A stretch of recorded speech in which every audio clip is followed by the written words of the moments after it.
4.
Þetta var skemmtilegt.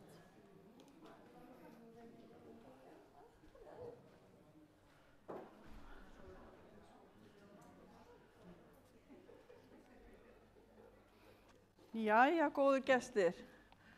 Hjartanlega velkomin í Þórbergssetur í dag og nú bara sitjum við þröngt mega sitja og vonandi fer sæmilega ykkur.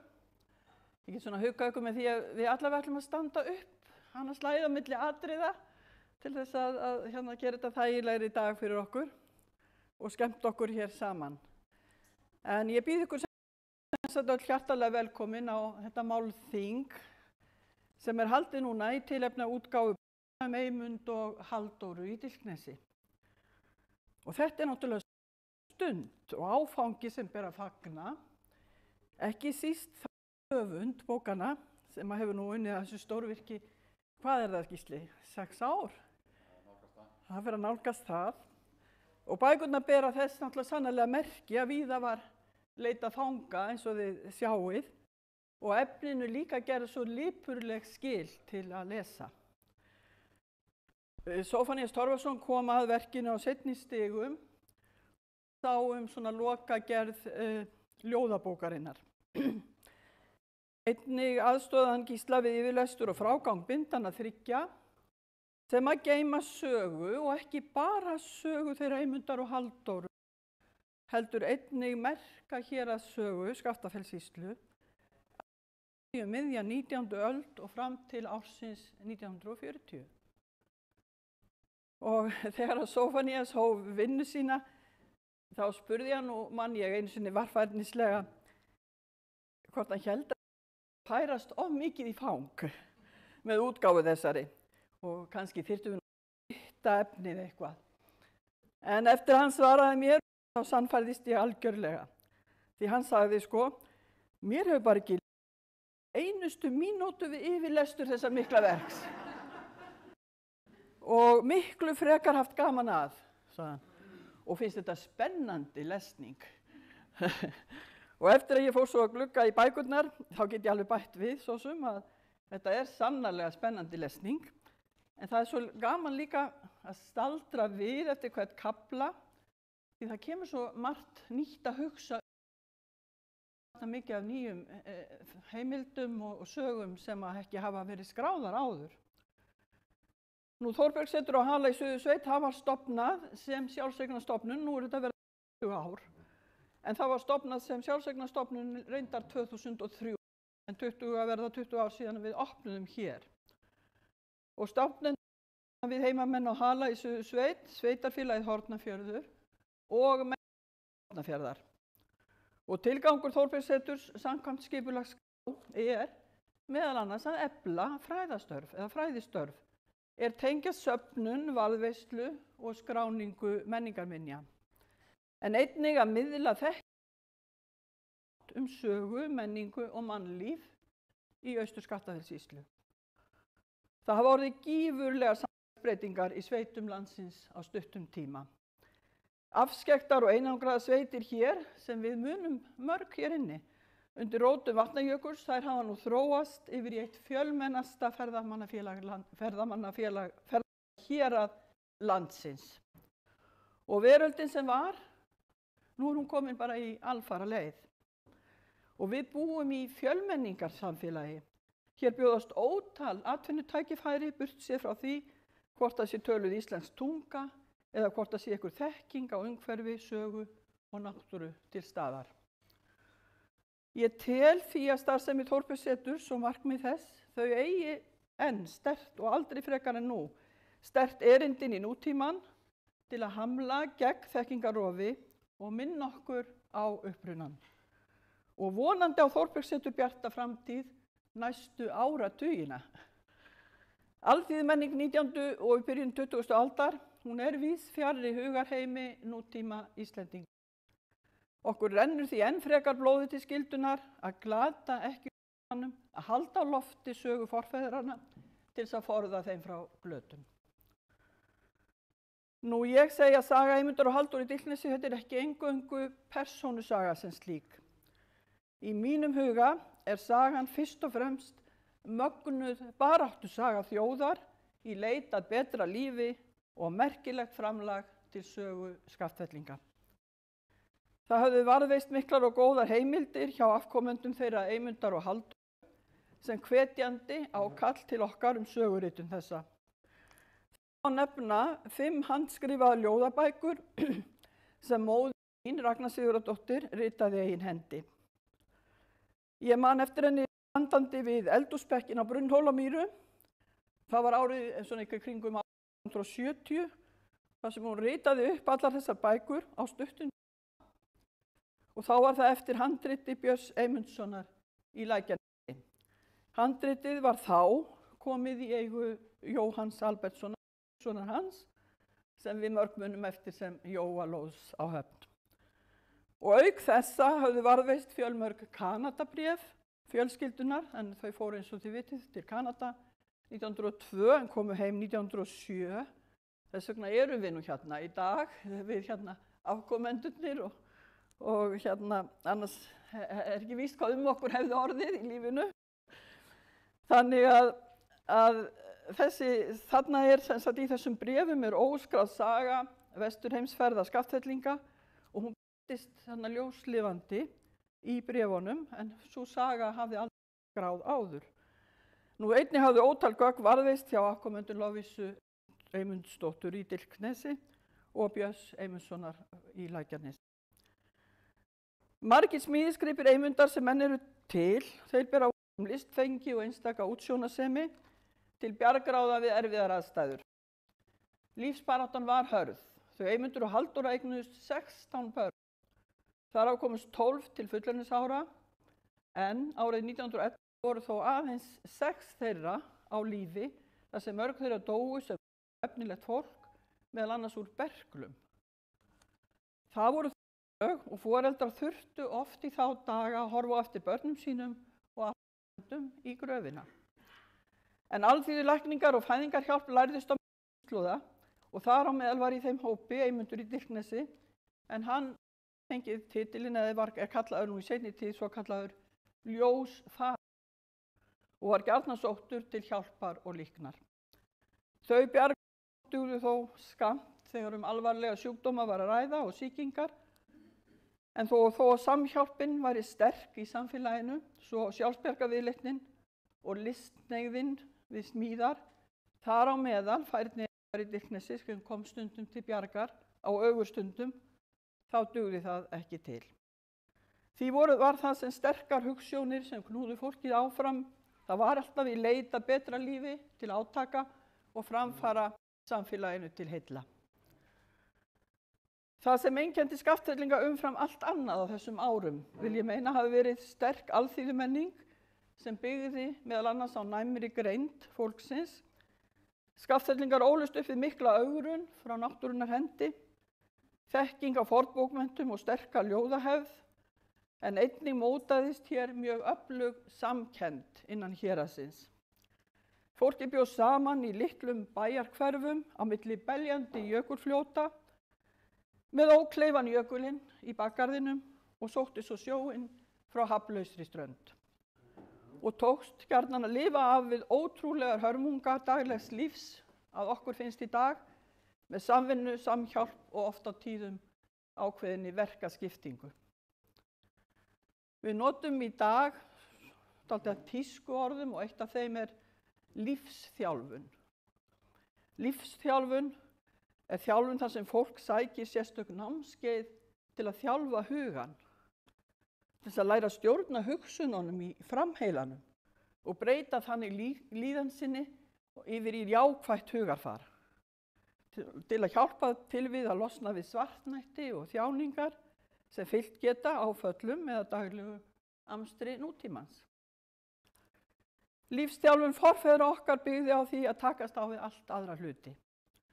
Það voru oft á tíðum grimmileg örlög á fátæktar, einangrunar og harðréttis, veikindi og dauði barna og ungmenna með aðeins von og trú á æðri máttarvöld til hjálpar.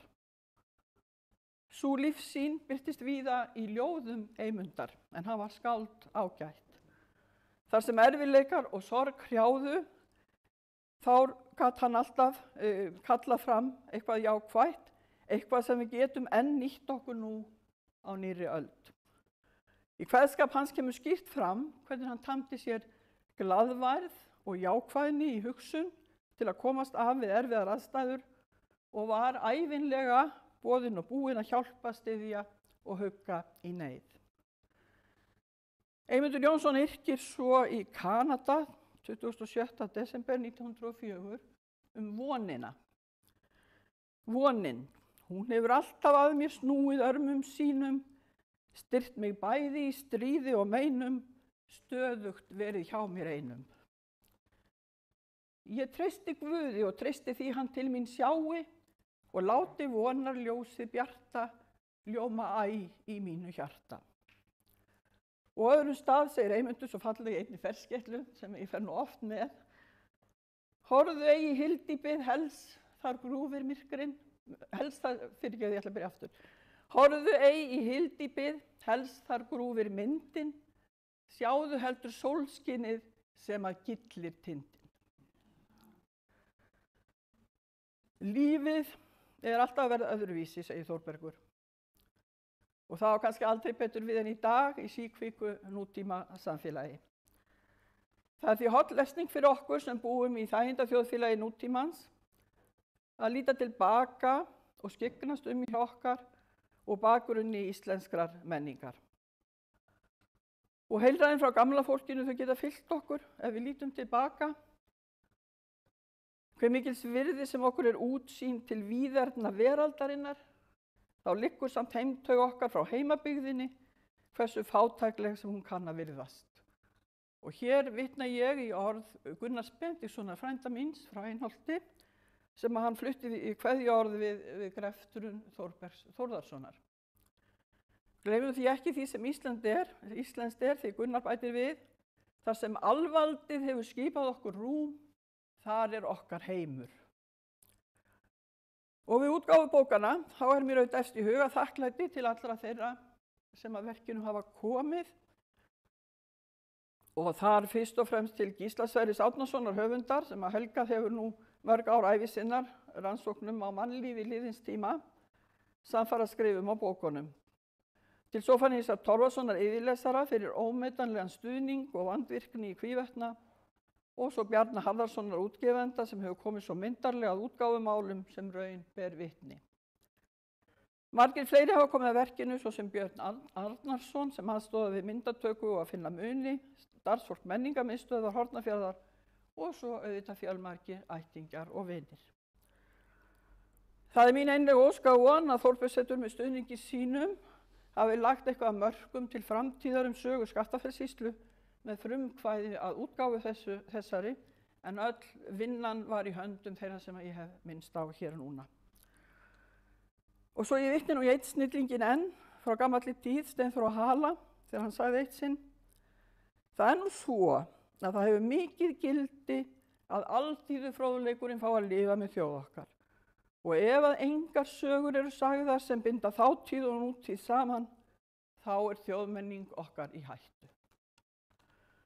Góðir gestir, það er haust núna og við erum að dreifa myndum á Facebookinu, skynhrifum okkar, með myndum af dýrðar veröld fallegra haustdaga. Ægifegur náttúrunnar var Eymundi gjarnan að yrkisefni þar sem hann stóð við fjörðinn sinn og horfði á fjallarhringinn í vestri undir sterkum hughrifum andans. Þá varð meðal annars til þetta ljóð, ort 22. desember 1911 og ber heitið Myndin fagra. Sólstafir gillan og svalbristan tind, sál mín er hrifin frá jarðlífsins glaumi, í firðinum sé ég þá fegustu mynd af fjöllum og dölum og blátærum straumi.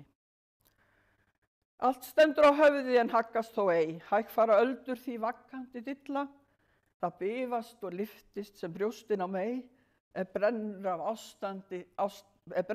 ástanna logandi kvilla. Æ, hnigin er sólin og horfið er allt, sem huga minn glatti á liðinni stundu. Já, allt er svo hverfult og allt er svo valt og engu að treysta á jarðlífsins grundu.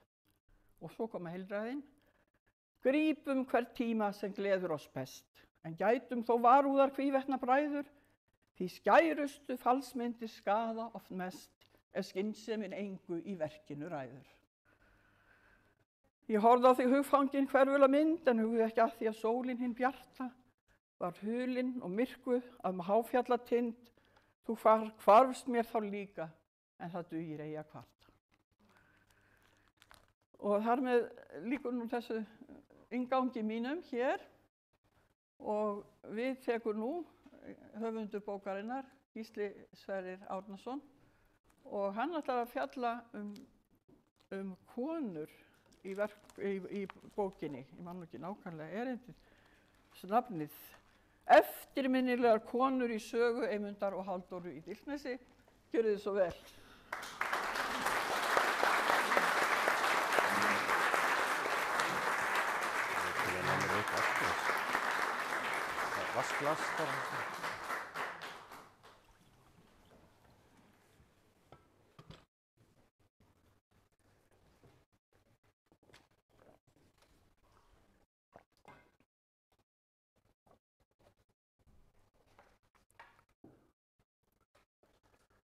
Það er alltaf stóra spurningin, þarf maður gleraugu eða ekki?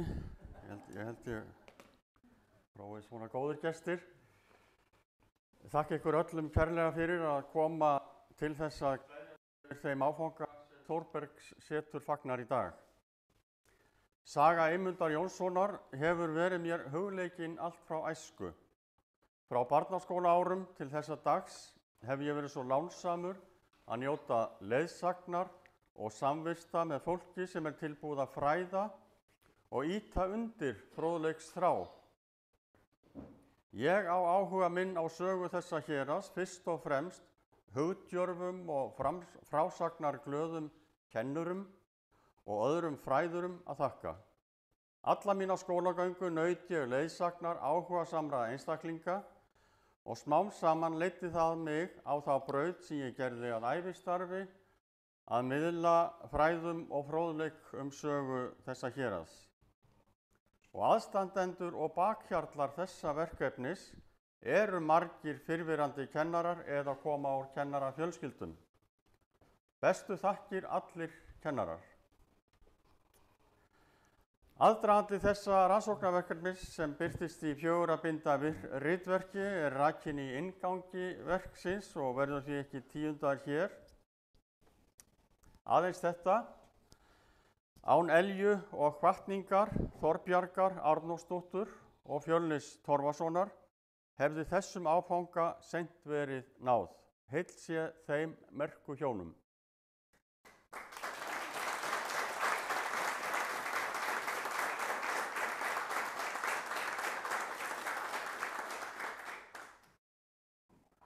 Ég ætla heldur ekki að þreyta ykkur á því að lýsa því verklagi sem viðhaft var við gerð verksins. Það fól í sér leit og úrvinnslu prentaðra og óprentaðra heimilda sem liggja á söfnum og hjá einstaklingum og lögðu margir afkomendur Disney-sjónanna fram ómetanlegar heimildir.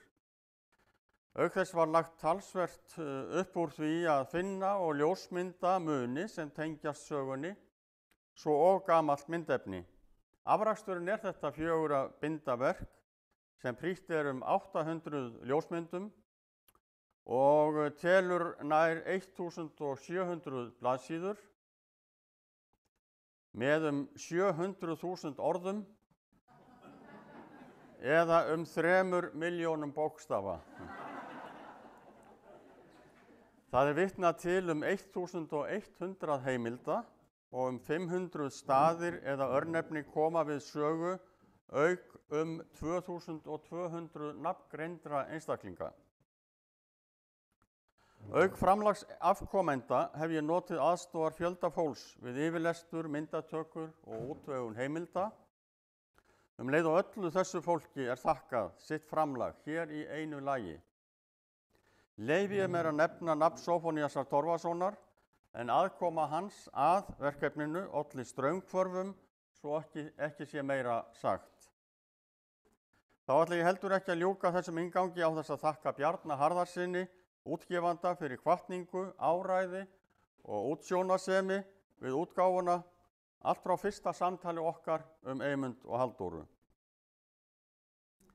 Þegar kom að því að velja upplestrar og umfjöllunar efni úr bókunum fyrir þennan viðburð var úr vöndu að ráða. Nærtækasta leiðin var að fjalla Eymund og segja sögur af honum, af nægur að taka, og óneitanlega saga karla í samfélaginu aðgengilegri en saga kvenna. En í sögu Eymundar og Halldóru í Disneysi eru aðalpersónurnar tvær, eins og titillinn ber með sér. Og í frásögninni allri á margan hátt sögð saga kvenna í sýslunni og vitnað kjör þeirra og baráttu. Kvennasagan birtist nefnilega ekki aðeins í því sem þær sögðu eða skrifuðu, en af þessu miklu minna til af í heimildum en karla. Heldur líka í frásögninni hið daglega amstur, búskap, heimilishald, matargerð. Frásagnir af uppeldi barna og móttöku gesta eru auk margra annarra daglegra þátta í lífinu til sveita á 19. öld áberandi í ýmsum bókarhlutum, auk þess sem sérstök áhersla lögð á hina frumstæðu læknisþjónustu sem fólki bjó við lengst af og var þá líknarstarf ljósmæðra oft eina bjargræðið. Í ritinu fjallað fæðingarhjálp í Austur-Skaftafellssýslu og 90 ljósmæður sem störfuðu í sýslunni á 200 ára tímabili eru nafngreindar, auk nokkurra yfirsetu manna. Eins og kom fram hjá Þorbjörgu þá var auk Eymundar voru nokkrir karlar sem tóku að sér að ganga í störf ljósmæðra. Af þessum sökum hef ég ákveðið að helga þetta erindi nokkrum konum í ritinu, konum í 3 ættliðum, og til þess að byggja upp myndina af því sem ég ætla að segja ykkur, þá ætla ég að byrja á því að tala ömmuna, hana Guðrúnu í Árnanesi. Svo ætla ég að tala mömmuna, hana Halldóru í Disneysi, aðra aðalsögupersónu bókanna. Og að síðust ætla ég aðeins að minnast á dæturnar 3, dætur Halldóru sem komust upp, Guðrúnu, Sigríði, Guðrúnu og Lovísu. Og mörg ykkar sem eldri eruð munið eflaust eftir annarkvort Sigríði eða Lovísu eða báðum þeirra. En aðeins Meyvant fyrst, Meyvant sem síðar hét Eymundur. Meyvant Jónsson fæddist að Hofi í Öræfum 1840 og ólst upp í foreldrahúsum. Eftir skilnað foreldranna flutti móðir Meyvants, Sigríður Jónsdóttir, að kotinu Austurlandi í Skálafelli, í landi Skálafells, og bjuggu þau þar í nokkur ár. Meyvant kom svo að Árnanesi í Nesjum með móður sinni árið 1856 og var hann þá á 16. ári. Tvíbýli var í Árnanesi og bjuggu 14 manns á heimili Benedikts Bergssonar og Vilborgar Jónsdóttur, en heimili Stefáns Eiríkssonar og Guðrúnar Einarsdóttur, þar sem Meyvant og Sigríður móður hans voru nú vistuð, var sínu fjölmennara, því þar voru 18 einstaklingar skráðir til heimilis þetta haust 1856.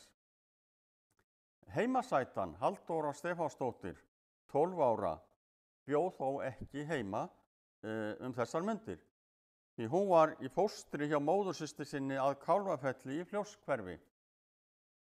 Þegar hún kom heim nokkrum árum síðar hitti hún fyrir þennan myndarlega unga vinnumann, Meyvant Jónsson. Örlög þeirra áttu eftir að spinna sameiginlega vef sem entist í 60 ár. En fyrst það amman. Guðrún Einarsdóttir var fædd að Ytri Skógum undir Eyjafjöllum 30. desember 1820. Hún var dóttir Einars Högnasonar stúdents og hreppstjóra og Ragnhildar Sigurðardóttur, konu hans. En Ragnhildur var dóttir séra Jóns Steingrímssonar eldklerks. Með einfaldri rakningu væri sennilega hægt að rekja ættir einhverja kvenna í Disney-sættinni, hugsanlega hér inni, í beinan kvenlegg í 8 til 10 liði til Sigríðar Jónsdóttur Steingrímssonar eldklerks. Þetta sterkur kvennastofn sem hér Guðrún Einarsdóttir ólst upp í foreldrahúsum í Skógum en kom austur að Stafafelli í Lóni 1837 og var skráð þar vinnukona hjá séra Birni Þorvaldsinni sem kom að Stafafelli þetta sama ár frá Holti undan Eyjafjöllum. Áður en séra Björn hélt að Stafafelli kom hann að Skógum og faðlaðist eftir því hjá Einari Högnasyni að ein uppkominna dætra hans flytti með pressjónunum austur að Stafafelli. Systur þessar, dætur Einars í Skógum, voru 9 talsins og þóttu miklir kvenkostir, jafnvel einhverjir þeir bestu á öllu Suðurlandi.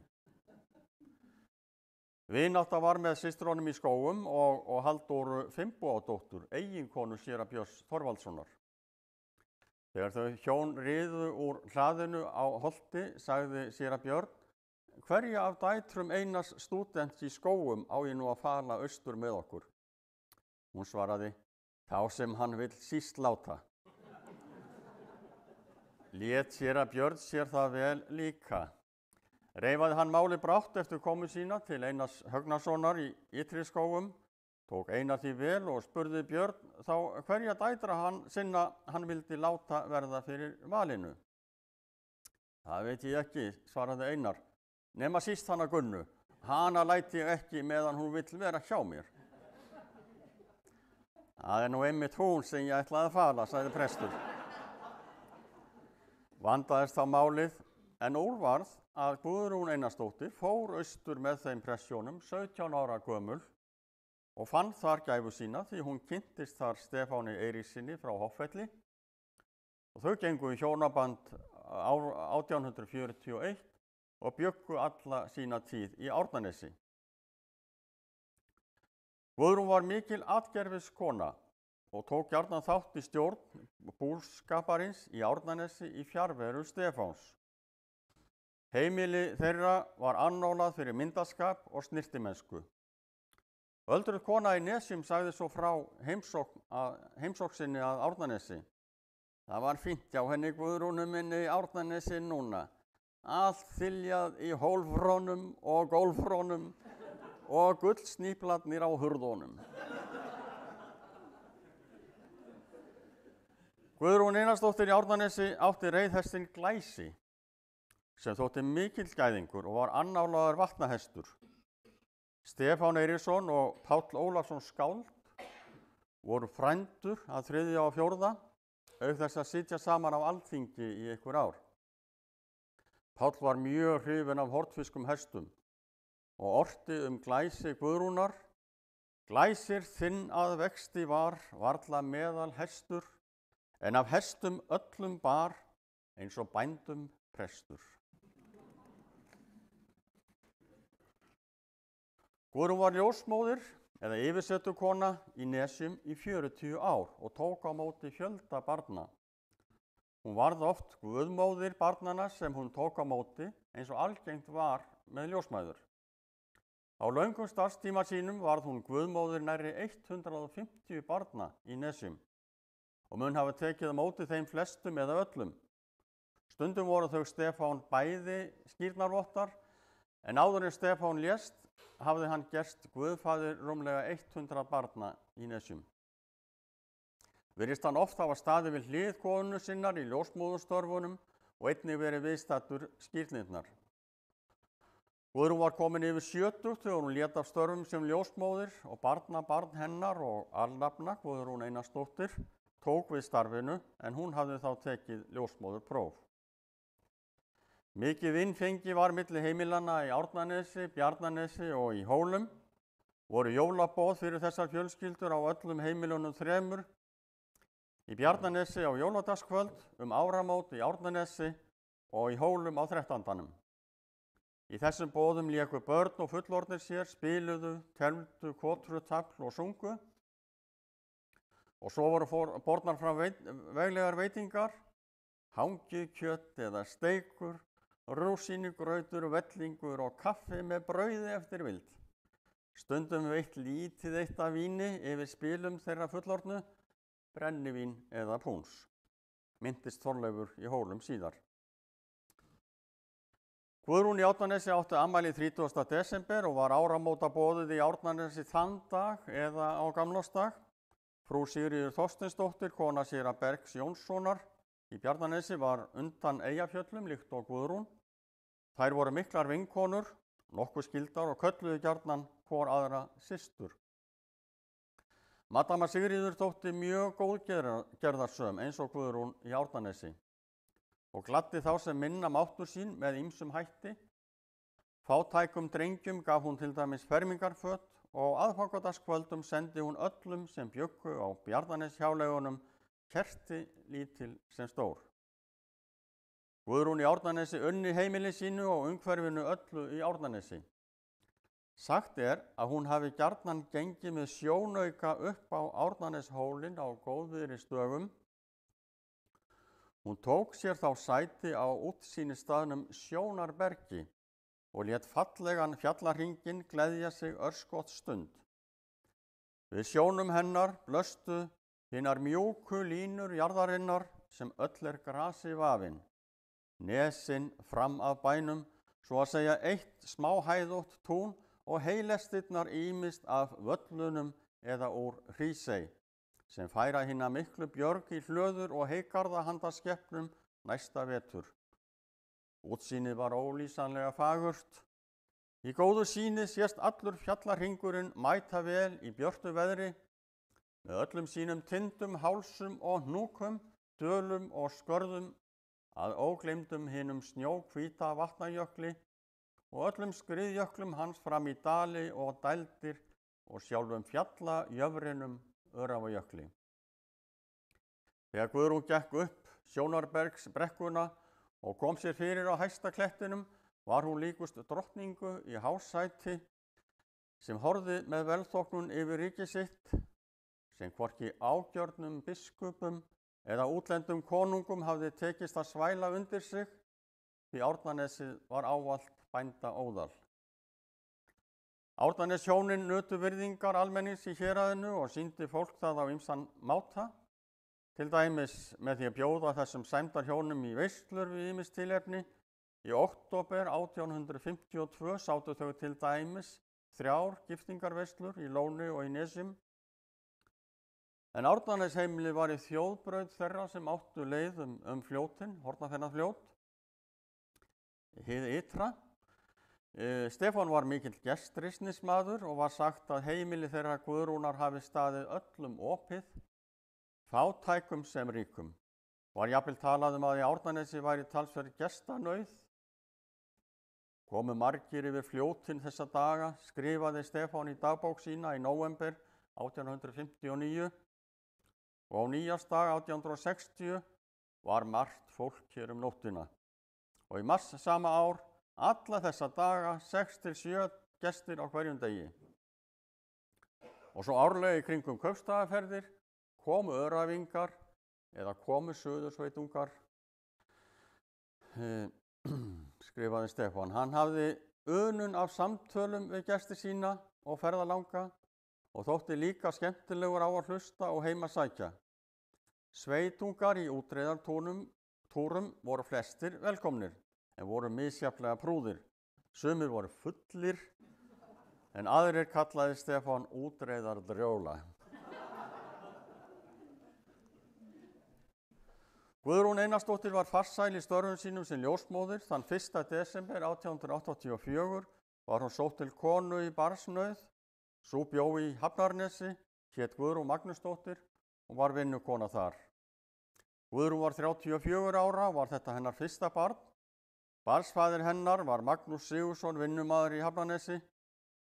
Guðrún ljósmóður var þá komin vel á sjötugsaldur og þó að henni hafi farnast vel í starfi sínu kom fyrir, líkt og nú, að henni fannst hún standa frammi fyrir svo erfiðri fæðingu að hvorki yrði hægt að bjarga barni né móður. Hún lét því senda eftir tengdasyni sínum því hún vissi af því hver laghentur og úrræðagóður hann var, auk þess að vera kunnur smáskammta læknir. Eymundur sá fljótt að hann gat ekki aðstoða konuna án þess að hafa áhald til þess að ná taki á barninu. Hann fór því í smiðju sína heima í Digsnesi og smíðaði fæðingartangir líkar þeim sem hann hafði séð myndir af í erlendum lækningabókum sem hann átti. Að því búnu tókst hann á við það erfiða verkefni með tengdamóður sinni að reyna að auðvelda konunni fæðingu barnsins. Með töngunum tókst Eymundi loks að bjarga barninu og móðurinni. Barninu heilsaðist vel og var skýrt Guðrún, væntanlega í höfuðið af móður sinni daginn eftir. Móðirin lést hins vegar 2,5 viku eftir fæðingu stúlkunar, 34 ára gömul. Hún var jarðsett í Bjarnanesi á Þorláksmessu. Til trúverðugur vitnisburður 3 fæðingar þar sem fæðingartangir Eymundar koma við sögu og ekki óhugsandi að töngunum hafi verið beitt oftar. Þótt mikill þjóðsagnablær sé á sögnum af smíði hans á fæðingartöngum undir mikilli tímapressu og ýmsir hafa dregið að sannleiksgildi þessara sagna í efa, því ekki að neita að fjölmargar heimildir styðja frásögnina hver á sinn hátt. Guðrún Einarsdóttir ljósmóðir lést í janúar 1897, 76 ára gömul. Hún var jarðsungin frá Bjarnaneskirkju að viðstöddu fjölmenni. Eymundur tengdasonur hennar orti hana látna og sagði þar meðal annars: Hungruðum veittur þú skýli og brauð, þú klæðlausa klæddir fá ráða.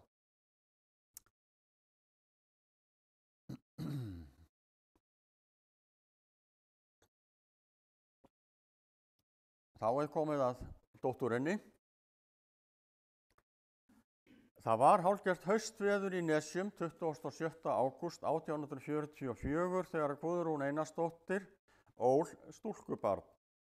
Hún var skírð Halldóra heima í Árnanesi aðeins dags gömul og bólusett fyrir bólusótt leið af prestinum. Ekki ólíklegt að nafn barnsins hafi verið sótt til Halldóru Finnbogadóttur prestsfrúar á Staðarfelli sem áður var nefnd. En hún fékk Guðrúnu Einarsdóttur með sér frá heimasveitinni Eyjafjöllum árið 1837. Hún var örlagavaldur í lífi Guðrúnar en hafði látist fáeinum vikum fyrr, aðeins 32 ára að aldri. Halldóra Stefánsdóttir ólst upp á fjölmennu heimili og eignaðist marga leikfélaga þegar hún komst á legg. Stefán í Arnarnesi var barngóður maður og lék sér oft við börnin þegar fór að rökkva af degi og fullorðna fólkið á bænum svaf rökkur lúrin. Af starfi hans og stöðu leiddi að hann var fenginn til þess að vera svaramaður brúðhjóna ásamt öðrum betri bændum í Nesjum. Konur voru mjög sjaldnar svaramenn en karlar. Þó þekktist það og tók eiginkona prestsins sem gaf brúðhjónin saman stundum að sér að vera svaramaður brúðarinnar.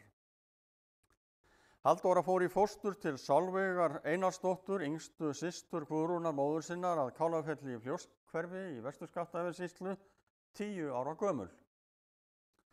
Maður hennar var séra Jón Sigurðsson, prestur á Kálafelli. Halldóra fékk gott atlæti á prestsheimilinu og almenna fræðslu af hendi beggja fósturforeldranna. Hún fermdist í Kálafellskirkju á páskadag 1859 ásamt 3 öðrum börnum. Stefán í Árnanesi kom gjarnan við hjá prestshjónunum á Kálafelli á ferðum sínum og vitjaði leið Halldóru dóttur sinnar. Hann átti erindi á Kirkjubæjarklaustur sem hreppstjóri vorið 1859 og dvaldi 2 daga á Kálafelli á bakaleiðinni og var viðstaddur fermingu dóttur sinnar. Á heimleiðinni gisti Stefán á nokkrum bæjum, meðal annars eina nótt að Viðborðsseli á Mýrum hjá Bjarna Gíslasyni og Önnu Jónsdóttur, konu hans.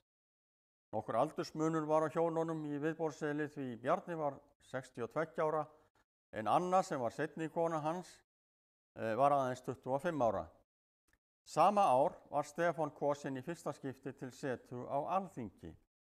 Hann gat því vitjað dóttur sinnar á ný hann reið til þings miðjan júní og aftur heim í ágústlok. Halldóra Stefánsdóttir sneri heim í Árnanes úr fóstrinu á 17. ári vorið 1861 eftir 7 ára dvöl hjá frænku sinni og manni hennar á Kálafelli. Í Árnanesi var þá fyrir Meyvant, rúmlega 20 vinnumaður sem hafði þá dvalið þar í 5 ár. Fljótlega fór að spinnast örlagavefur þessara tveggja ungu einstaklinga sem sprottnir voru úr svo ólíkum jarðvegi. Dóttir Halldóra, dóttir alþingismannsins, afburða glæsileg heimasæta. Meyvant orti ástarljóð til Halldóru strax 1863 og það elsta varðveitta ástarljóðið hans til hennar af ótalmörgum síðar á ævinni.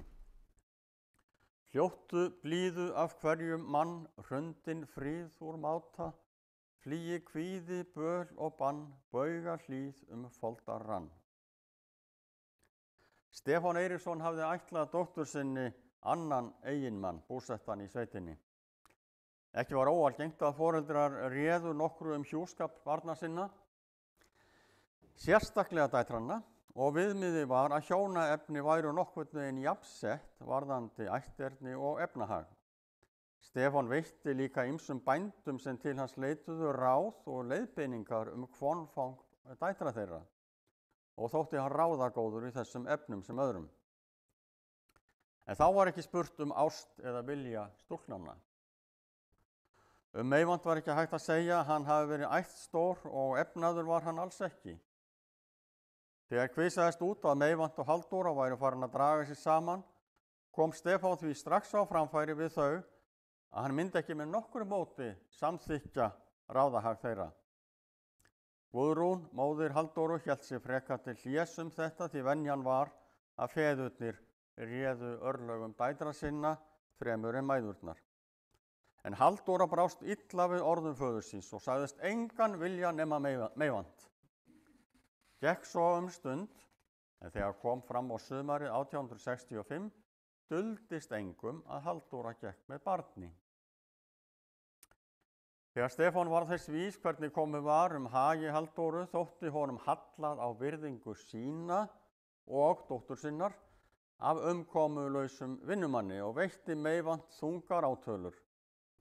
Hann hafði hellt úr skálum reiði sinnar yfir Meyvant, skipaði hann honum einum til verka. Skyldi hann fara hið skjótasta upp í Árnanesland og rista þar 400 heitorfur.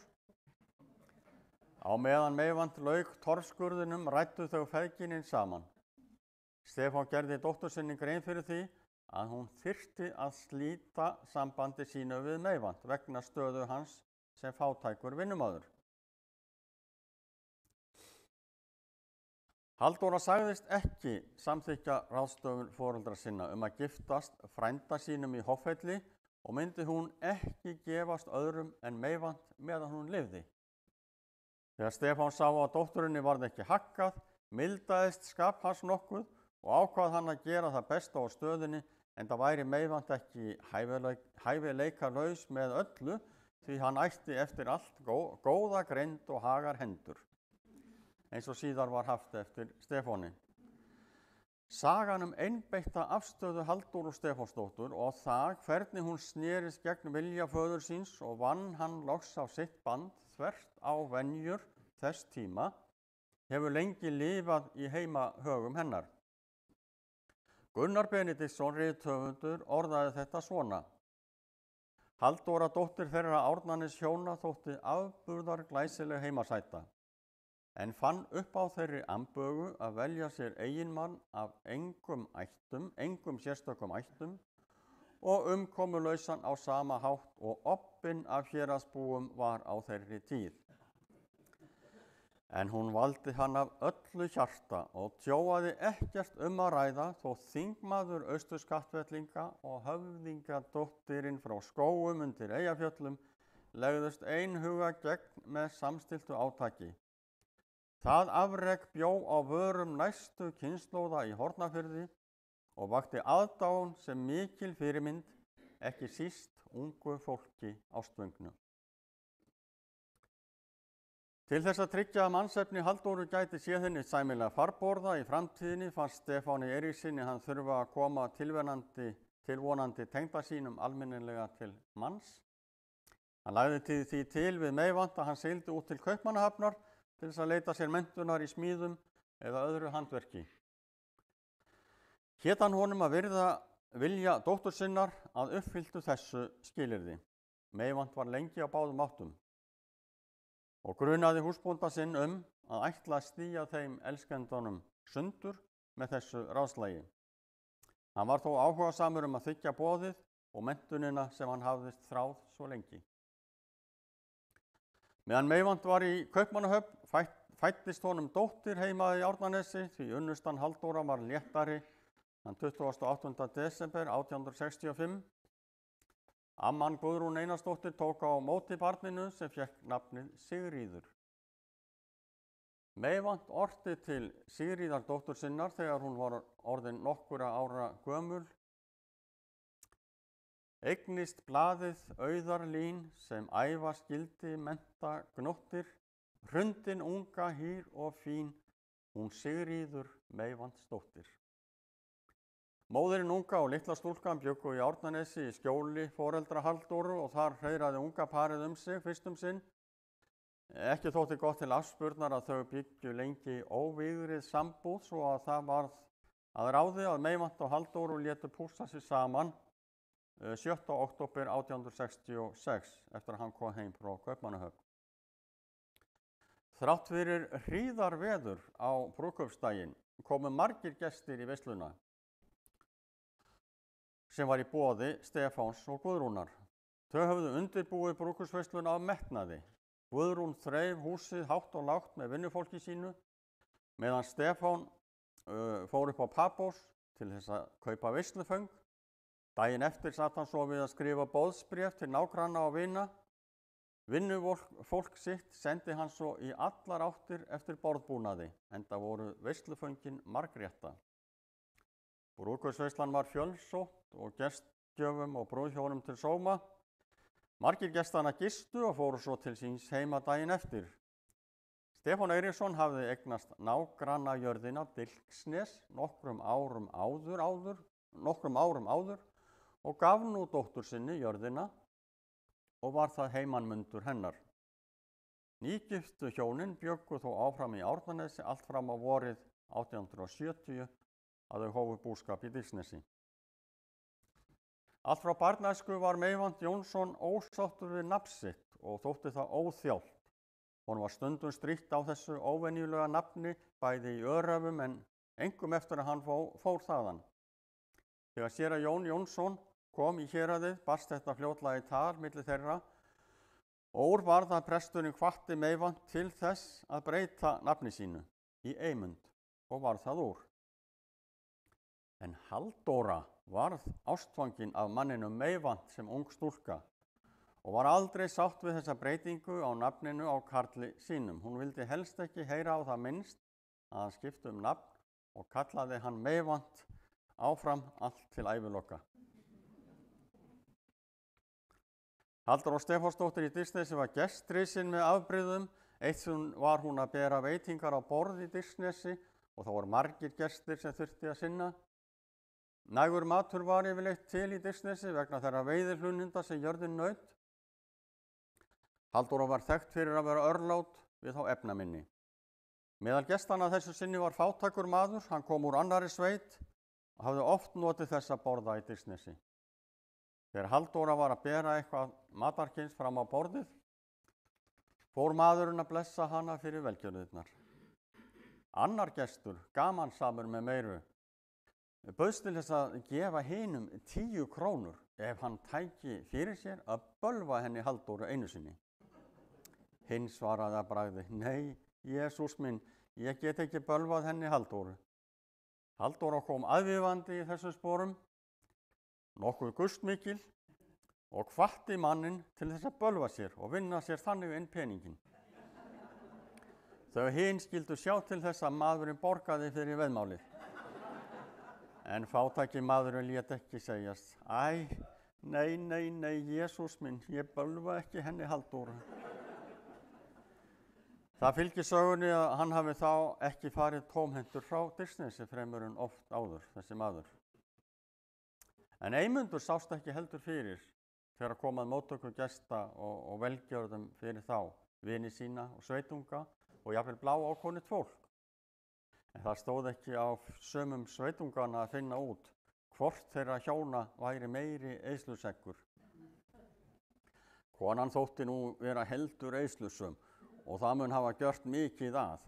Sagt var að það fólk lifði á bakningum og kaffi ef eitthvað var til. 16 börn fæddust hjónunum í Digsnesi á tæpum 23 árum. Á 48. afmælisdegi sínum, 23. desember 1888, fór Eymundur yfir farinn veg og orti lífsförunautin og barnahópinn.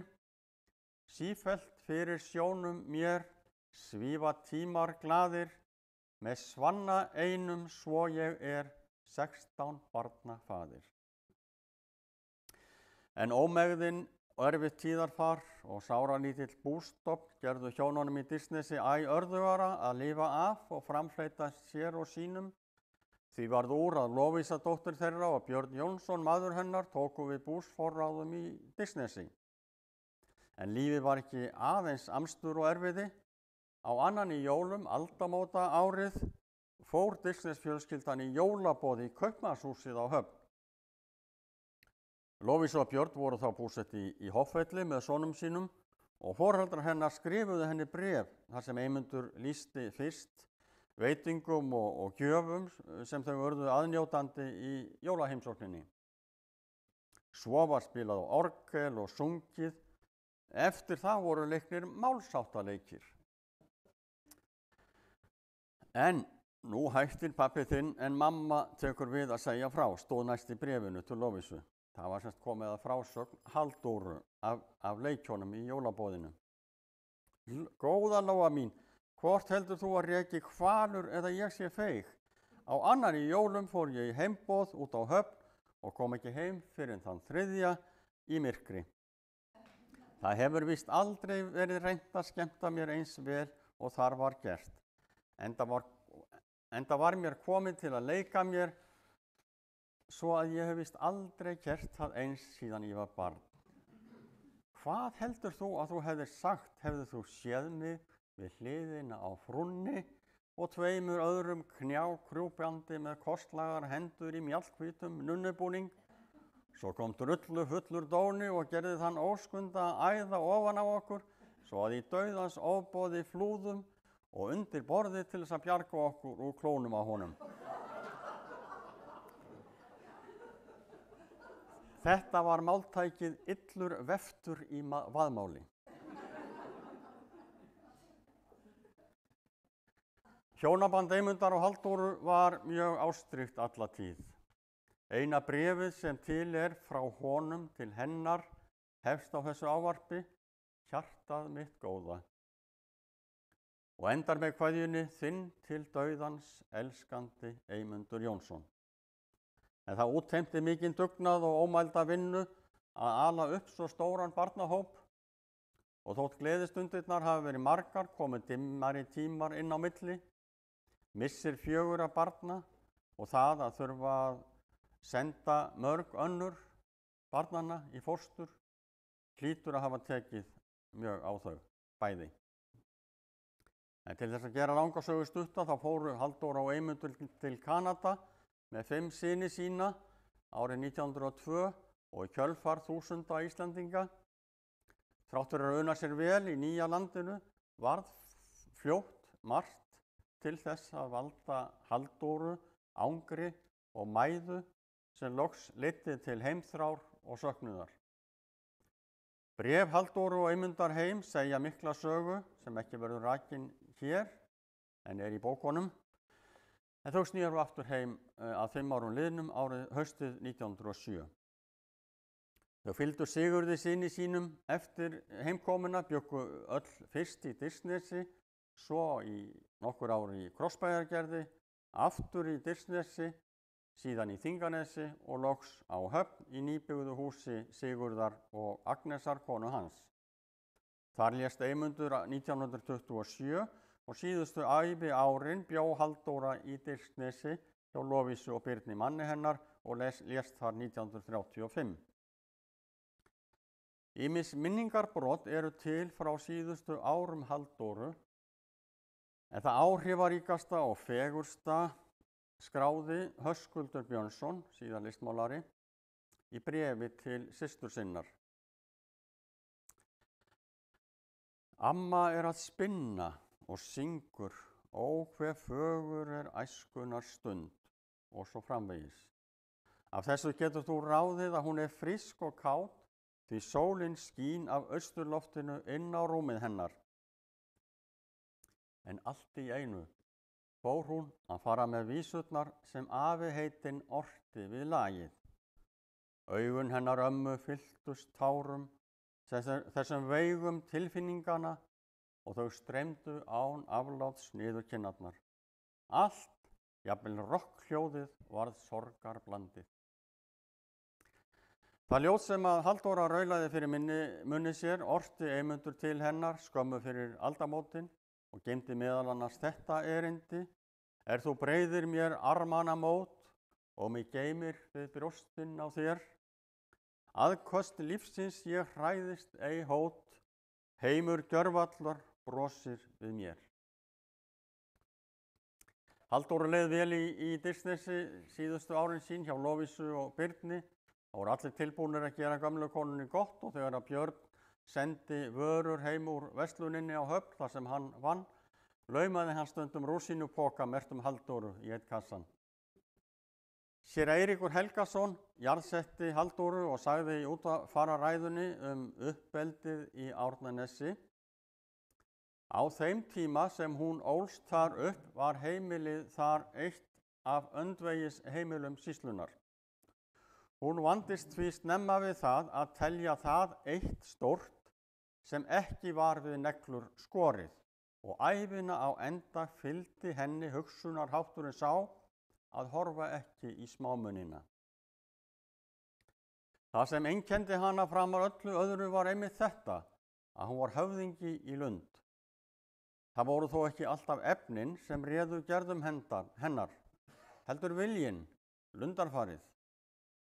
Séra Eiríkur rakti einnig samband Halldóru og Eymundar.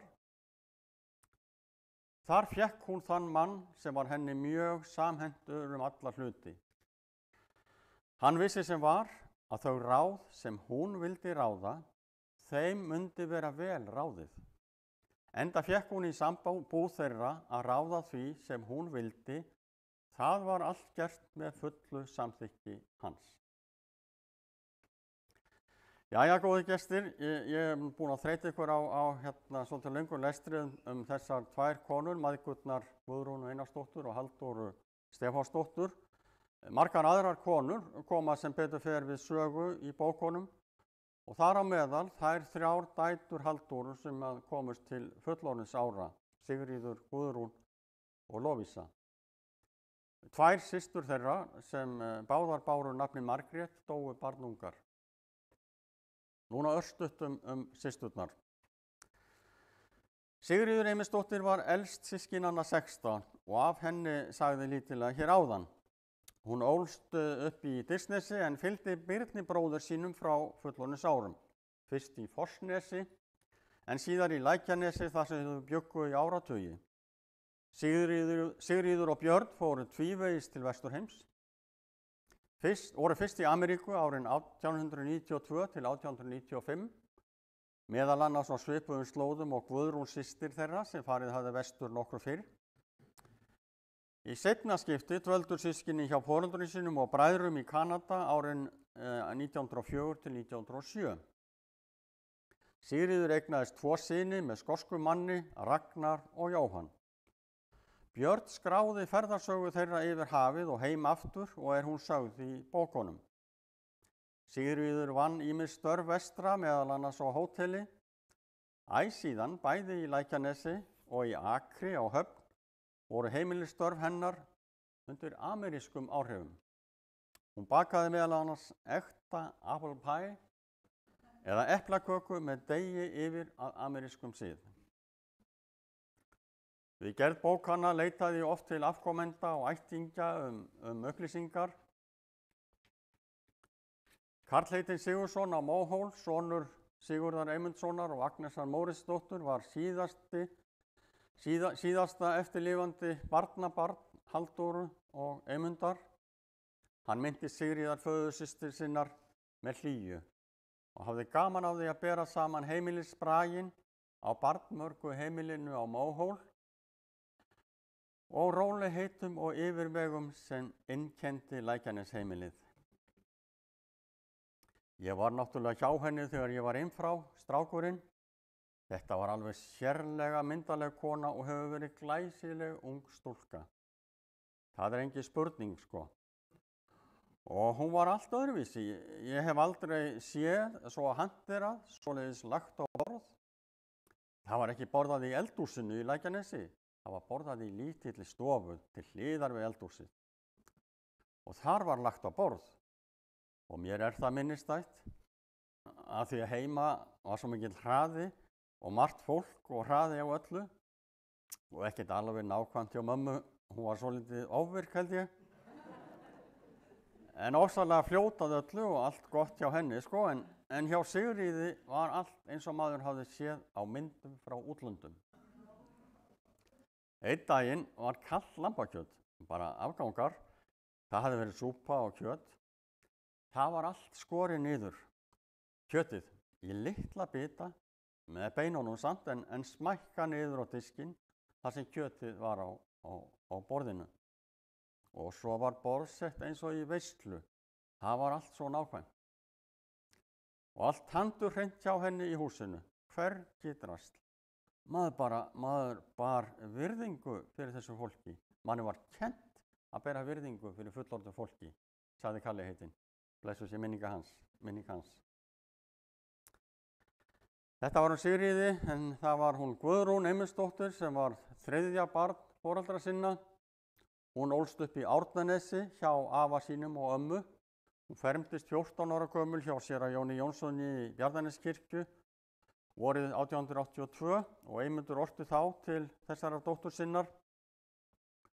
Og hjartans blíða barnið mitt, annist þig alvaldsmund þína lífsins stund. Guðrún gerðist þjónustustúlka hjá kaupmannshjónunum á Patmos, 16 ára gömul, en fór til Kanada 21 árs gömul, sumarið 1889 í hópi vesturfara, meðal annars úr Nesjum og Lóni. Þetta ár fluttu fleiri austurskattellingar til Kanada en flest önnur ár sem vesturferðir stóðu. Einn í þeim hópi sem fylgdist alla leið til Winnipeg var Jón Halldórsson sem verið hafði vinnumaður í Disneysi. Og það vill svo til að við fáum vonandi að sjá mynd af húsinu hans í Winnipeg sem að Eymundur sýnir okkur hér á eftir, að húsinu hans Jóns Halldórssonar. En hópurinn fór með farþega og flutningaskipinu Majestic en með því fóru 370 Íslendingar í þessari einni ferð frá Seyðisfirði til Skotlands og þaðan vestur haf. Eymundur kvaddi dóttur sína með trega en góðum óskum. Far þú svo lífsins fram á veg, Guðrún mín, góð og þýð. Guðs náð þér fylgi blíð. Guðrún kynntist vestra mannsefni sínu, Jóhanni Halldórssyni, en hann kom þangað ári síðar en hún. Þau fluttust frá Winnipeg til Utah það sama ár og bjuggu þar næstu árin í samfélagi mormóna og giftust árið 1892. Þau eignuðust 3 syni ytra. Örlög Guðrúnar og fjölskyldu hennar voru margt átakanleg. Þau sneru heim haustið 1896. Guðrún var þó orðin veik af berklum og fáum dögum eftir að skipið sem fluttu þau frá Bretlandi hafnaði sig á Djúpavogi, lést hún þar á 29. aldursári. Synirnir 3 sem voru 4, 3 og á 1. ári voru sendir heim að Dirsnesi og Árnanesi þegar móðir þeirra lá fyrir dauðanum og voru þeirra eldri teknir í fóstur af móðursystrum sínum, Sigríði og Lovísu, en sá yngsti fór til aldraðrar ömmu í Árnanesi. Af bræðrunum 3 náði aðeins 1 fullorðins aldri. Eymundur sótti hina látnu dóttur sína austur á Djúpavog, sló þar utan hana, kistu og reiddi þverbaks þessa löngu leið heim. Síðasta áfanga þeirrar ferðar til mögnuð saga og hún sögð í bókunum. Útför Guðrúnar fór fram 14. október og í húskveðju heima í litlu stofunni í Dirsnesi komst séra Jón Jónsson meðal annars svo að orði. Tilefni hingað komu vorrar á þetta heimili nú í þetta sinn óvenjulega alvarlegt og sorglegt, því að við höfum safnast hér saman til að hefja út héðan andvana lík, ungrar og elsku verðrar konu, sem hafði fyrrum lifað hér í ástúðlegri sambúð við foreldra og systkini, en horfið svo til fjarlægarar heimsálfu, þar sem hún eignaðist nýja ástvini, elskandi eiginmann og efnileg börn, sem nú voru komin hér til æsku stöðva hennar. En sjálfri auðnaðist henni ekki að líta þærni njóta hér hins eftirþráða fagnaðar í faðmi hjartkærra foreldra og ættingja, því að dauðinn sleit hennar veika lífsþráð, hún andaðist fjarri sínum nánustu og var flutt hingað sem liðið lík. Presturinn lagði að jöfnu ást Guðrúnar heitinnar til barna sinna og heimahagana í Nesjum. Hún hefur lagt lífið í sölurnar fyrir börnin sín og meiri elsku fær enginn sýnt sínum. Hún bar stöðuga og innilega rækt til fósturjarðar sinnar og æsku heimkynna sinna. Hún þráði alltaf að komast þangað aftur. Það er lítið sem hefur varðveist af veraldlegum eigum Guðrúnar Eymundsdóttur, þó til í fórum ættingja fínlegt, lítið, útsaumað stykki. Það er hringlaga, marglitt og með tíglamynstri. Á miða aftan á því stendur: Þetta gerði Guðrún Eymundsdóttir systir mömmu og með skrift Guðrúnar Björnsdóttur frá Dirsnesi, dóttur Lovísu Eymundsdóttur. Ekkillinn Jóhann Halldórsson réði sig til vinnu austur á land til þess að afla sér og sonum sínum möguleikum til viðurværis. Hann fórst í sjóróðri við 3. mann á báti frá Skálanesi við Seyðisfjörð haustið 1897, rúmu ári eftir fráfall Guðrúnar, fertugur að aldri. Af 5 manna fjölskyldu sem sneri heim til Íslands 1896 lifði því aðeins einn einstaklingur, sonurinn Eymundur Lúther. Og að lokum hana Lovísu Eymundsdóttur, sem væri hægt að halda sérstakt erindi, 2-falt lengra en þetta. Hennar beið það erfiða hlutskipti að sjá á bak foreldrum sínum og 5 bræðrum vorið 1902, en leið að standa vörðum virðingu og reisn Dirsnes heimilisins með Birni Jónssyni manni sínum. Óhætt að segja að þeim hafi tekist það bærilega. Þau eignuðust 6 börn sem komast á legg og frá því fólki er mikill ættleggur. Dirsnes heimili var stórt heimili en Lovísa gat líka helgað sig þeim störfum sem hún unni mest og hafði sérhæft sig í, saumaskap og framleiðslu fatnaðar fyrir næstsveitunga, meðal annars með fyrstu prjónavélinni sem kom í héraðið. Hún lét sig félagsmál varða, ekki síst þau sem vörðuðu málefni kvenna, var í samskiptum við konur sem stóðu framarlega í kvennabaráttu eins og Bríeti Bjarnhéðinsdóttur. Hún kaus í fyrstu kosningum sem konur höfðu rétt til að taka þátt í og var þáttakandi í kvennaþingi í Reykjavík 1923 svo fátt eitt sé talið. Lovísa átti minningar úr barnæsku eins og gerist. Ein þeirra tengdist læknisstarfi föður hennar en segir einnig nokkuð yfirnáttúrulegar sýnir sem margt af hennar fólki upplifði. Hún segir svo frá: Þegar ég var 6 eða 7 ára gömul kom það fyrir eitt sinn að foreldrar mínu fóru að heiman á sunnudegi, seinni hluta sumars og kom ekki heim fyrr en seint á mánudagskvöld. Það kvöld voru við systkinin inni í baðstofunni eftir að skyggja tók. 3 eldri systkini mín sátu undir 3 þeim yngri og voru að syngja en ég stóð við borðið. Þegar söngur systkinanna stóð sem hæst varð Lovísa vör við hreyfingu á gólfinu. Og hún segir: Herbergið sem við vorum í var afþyljað en dyrnar opnar og sást í gegnum þær inn í innri hluta baðstofunnar. Uppganga á lofti var innan við þilið og var hleri yfir henni. Ég stend þannig að ég sé yfir uppganginn, yfir uppgönguna. Allt í einu sé ég að hlerinn fer að lyftast, hægt og hægt, þar til hann er alveg opinn og upp uppgönguna líður hvítur strókur. Rúm stóð á móti uppgöngunni og leið þessi strókur að rúminu, stansar þar litla stund, hverfur svo aftur sömu leið og hlerinn lokast jafn hægt og hann opnaðist. Lovísa varð ekki trædd við þessa sýn og vildi athuga nánar hvað varð af þessari hvítu veru eða vofu. En eldri systkinin sem einnig urðu vör við eitthvað öftruðu henni því að hreyfa sig. Halldór og Eymundur komu svo heim stuttu seinna og þá urðu börnin róri. Næsta dag bar það við að veikur maður var borinn inn í bæinn til lækninga. Var hann lagður beint í rúmið sem vofan hafði valið kvöldið áður, en ekki leið á löngu þar til þessi maður dó af veikindum sínum. Óhætt er að segja að Lovísa hafi notið ástríkis og hvatningar Björns Jónssonar, eiginmanns síns alla tíð. Þau trúlofuðu sig í febrúar 1895, en næstu mánuði eða fram að brúðkaupinu sat Lovísa í festum í Dirsnesi meðan Björn dvaldi í heimahúsum í Hoffelli. Hann skrifaði henni mörg ástarbréf þennan tíma.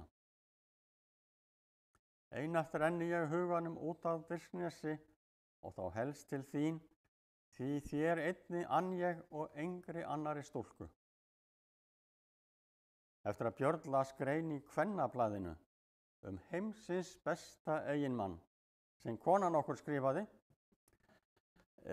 fann hann þörf hjá sér að segja Lovísu hug sinn stöðu kvenna í hjónabandi því það mætti ekki líta á þær sem ambáttir karlanna. Nei, þið eigið að hafa frelsi til að neita ykkar hæfileika alveg eins og við. Það er heilög skylda okkar karlanna að fara svo vel með ykkur sem okkur er framast hægt og vera ykkur sem bestir eftir að þið hafi bundist okkur böndum, ástar og trúnaðar, svo að þessi bönd eða hið indæla ástarband verði ekki þjóðurband eða ófrelsis hlekkur. Lovísa Eymundsdóttir þótti kvenskörungur og stóð fyrir stóru heimili af miklum myndarskap. Hún var eftirminnileg þeim sem kynntust henni fyrir að vera hressileg í tali, hreinskiptin og fas hennar allt bar með sér ákveðna reisn. Hún beitti sér fyrir því að börn þeirra Björns öfluðu sér menntunar, ýmist í hljóðfæraleik, iðngreinum eða listsköpun. Hún ræktaði fallegan trjá- og blómagarð og var einörð talskona náttúruverndar. Þekkt er sagan af því þegar vegagerðarmenn unnu að lagfæringum á vegi Dilsnesland eftir miðja 20. öld. Þegar þeir báru sig að því að fara að hrófla við hól í landi Dilsnes sem Lovísu var kær, gerði hún sér ferð til mannanna í íslenskum peysufötum og bannaði þeim einfaldlega að skemma hólinn. Var að sjálfsögðu farið eftir því. En Lovísa hélt góðu sambandi við ættingja og vini, meðal annars Stefán bróður sinn í Kanada. En þau lifðu lengst systkinanna 16 frá Dilsnesi og létust bæði árið 1965. Góði gestir, ég hef nú sagt ykkur lítillega frá 5 konum af 3 ættliðum. Þær voru ólíkar á ýmsan hátt en allar áræðnar, sjálfstæðar og fullar umhyggju í garð annarra. Viðhorf þeirra til lífsins gefur okkur hinum fulla trú á því, já, á lífinu sjálfu. Takk fyrir.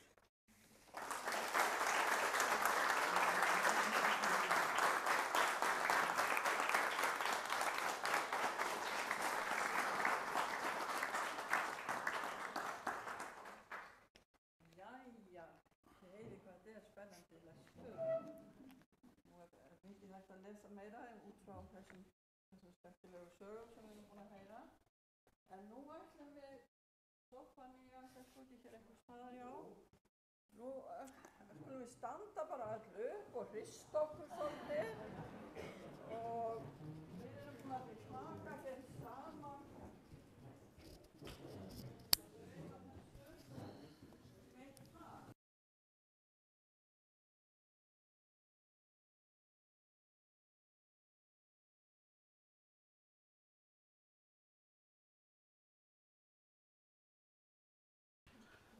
Heyrðu, já, Gísli sagðist myndi tala svo lengi að það yrði að vera eitthvað hressilegt á eftir hans ræðu.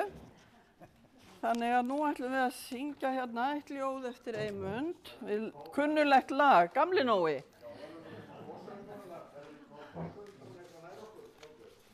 Já, Eymundur, þetta verður að ganga bara, við verðum að láta þetta ganga. Við verðum að hafa þessi, það er þarna fyrir aftan fullt af blöðum. Það getur verið að sé ekki alveg eitt á mann, en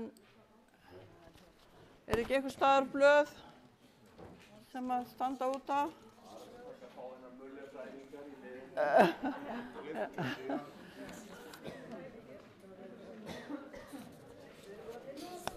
Er vöndun? Eymundur. Við verðum að fá þig hér, aðal...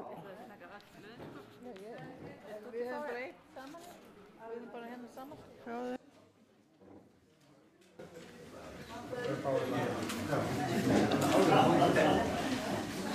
Þetta er sem sagt, Eymundur átti mikið af brúðkaupskvæðum og okkur fannst þetta brúðkaupskvæði vera eitthvað svo hressilegt að við lagið við Gamla Nóa. Við ætlum ekki að vera í vandræðum að syngja það. Það byrjar hérna hér er gleði, hér er gleði. Hér er veisla frjáls. Bara láta þessi vandræði, ekki? Rikka fulltingi.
Algjör, klöppum við því.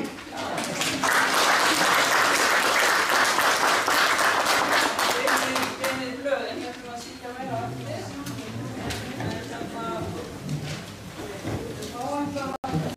Bjarni Harðarsson að segja hér fáein orð, útgefandi af þessu mikla verki. Gjör svo vel, Bjarni.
Það skiptir auðvitað máli líka, þetta var í fyrsta skipt sem ég fór að heiman. Ég hafði vísu farið í menntaskólann á Laugavelli sem var nú svona bara í næsta afdalið þar sem ég var alveg og svona sama umhverfið og aðalega hafði ég einhvern veginn í bernsku lokast inn í gróðurhúsum sem er ekki sérstaklega gott. En þarna var ég skoppinn úr þessum heimaöfum, kominn hérna aðalega austur á Hornafjörð og það má segja eiginlega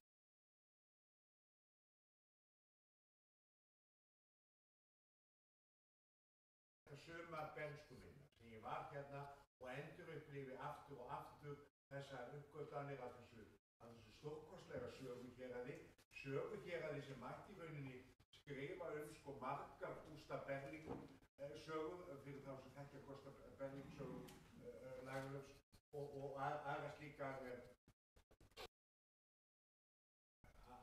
sagnabálka. Það er auðvitað gert með vissum hætti í sagnfræðiverki hjá Íslandsveri og það er mikil fengur að þetta sé fest og þetta verk sé unnið af jafnmikið kostgæfni og hér er gert. Og það sem ég hætti nú að hugsa bara sko mína eigin tengingu við Hornafjörð sem er auðvitað mikið aukaatriði og kemur þessu máli ekki svo stórt við, heldur við rauninni hvað það er dýrmætt að eignast fyrir héraðis og þetta eignast svona verk, svona sögur. Og ég ætla ekki að hafa auðvitað mikið fleiri orð, það er einn skilaboð þó sem ég ætla að koma hérna á framfæri. Ég veit ekki alveg til hvers, Þorberga, það er Íslandsveris. Þau er eiginlega frá samstarfsfólkinu mínu, verktökunum mínum, þegar maður rekur bókaútgáfu, þá ég eins og ég allir sem erum í þessu við rekum þetta með verktökum með sem taka að sér einstaka verktækni og okkar næstur umbrot og annað slíkt. Og það voru bara hreinlega skilaboð frá umbrotsmanninum sem var þarna í stóru verki. Hann væri alveg til í að taka að sér svona verk á hverju ári eða væri alltaf búið svona vel upp í hendurnar. Og það eru þakkir sem Gísli Sverrir á algjörlega hjá okkur. Það er þessi vandaði frágang og hann skiptir mjög miklu máli. Hann skiptir máli, menn halda hann blott að það sé allt í lagi að gera þetta einhvern veginn og svo verður þetta allt saman lagað. Það er ekki svo, það skiptir öllu málum útkomuna hversu vel er vandað til í fyrstu gerð. Fyrir það er ég afskaplega þakklátur og fyrir það var þetta verk allt óskaplega skemmtilegt að vinna og þegar ég blandaði svo saman við að minningunum og skurðunum hjá alla hjarta þegar við vorum að grafa í hitaveitinu 1980 þá var þetta allt saman einn draum.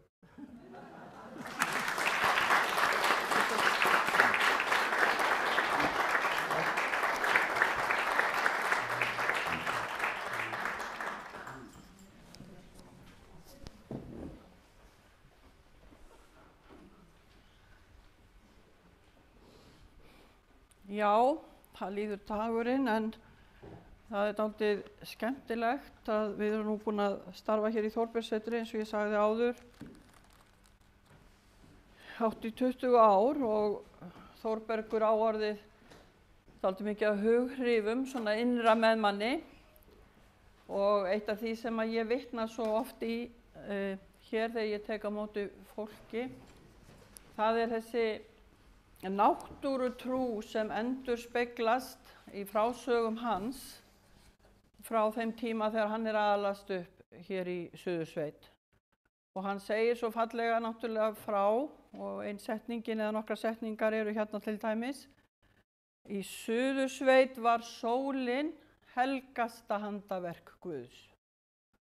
Hún var næstum ein persóna guðdómsins.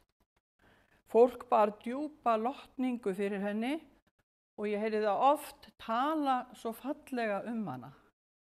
Það sagði stundum á morgnana, nú er blessuð sólin komin upp og kvöldin, nú er blessuð sólin sest. Og þegar maður fer að svo að blaða í ljóðum Eymundar, þá kemur alveg sama hugsun þar fram. Þetta fólk sem átti náttúrulega bara allt undir máttarvöldunum, undir góðu veðri og sólskini í lífinu, það lagði allan sína óskir og vonir til þess að biðjast hreinlega fyrir framan sólina. Svokölluð bara náttúrutrú, vil ég meina. Og ég ætla að lesa hérna 2 ljóð frá Eymundi. Þau eru stutt og annað þeirra heitir Sólar uppkoma og það er ort 20. mars 1893. Það er svo skemmtilegt að öll ljóði, eða flest öll ljóðin hans eru ársett. Og þegar þessar bækur komu upp í hendurnar á mér þá sá ég bara allt í einu heila sögu í gegnum ljóð Eymundar. Og þannig er með allflest ljóðans, þannig að það gefur þeim miklu meiri merkingu fyrir bragðið. Ljóðið heitir Sólar uppkoma. Gylta mynd frá svölum sæfi sé ég stíga ótt. Ljóma fjöllin falin snæfi, flúin burtu nótt. Allt í loga ljósi glansar, loftið jörð og haf. Skreyttir ljóma, skýjakransar, skini sólar af. Sérhvað gleðst sólin fríða suðri stígur frá. Hennar geisla glóðin blíða grundar blómin smá. Lokkar fram að foldar djúpi, fögur skær og blíð. Freðnum undan fanna hjúpi fjöll og dal og hlíð. Oft gleði út hjá söndum eyjar, dali og fjöll. Fuglasveit frá Suðurlöndum svífur til vor öll. Svanir engil sætum hljómi sönglög stilla fín og lóan kær með ljúfum rómi ljóðin kveður sín. Og því meir sem Eygló stígur eyðist veðrið kalt.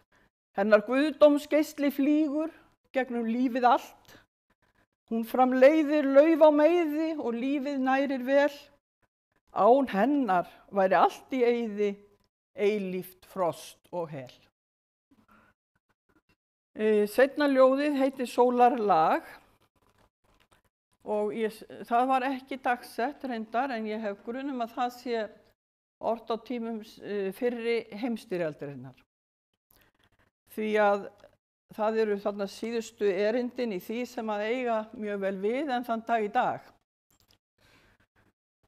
Eftir liðinn langan dag ljós í björtum geimi, svona fagurt sólarlag sést ei víða í heimi. Minnir enda ég ævi dag og anda færi þrjóta, svona fagurt sólarlag sjálfur vil ég njóta. Skýin glitra, græn og rauð, gylt af sólareldi, sælt að eiga svona auð síðla á hverju kveldi. Þetta Ísland, það satt, 1000 fleiri gæði, oft sem hefur geðið glatt, göfgað andans svæði. Bak við heimsins bruna bál, blóðgu fjærri svæði, til himins getur hafist sál, hér í ró og næði. Hér þó virðist hart og kalt, hvað er slíkt að klaga, friðinn kýs ég umfram allt, alla mína daga.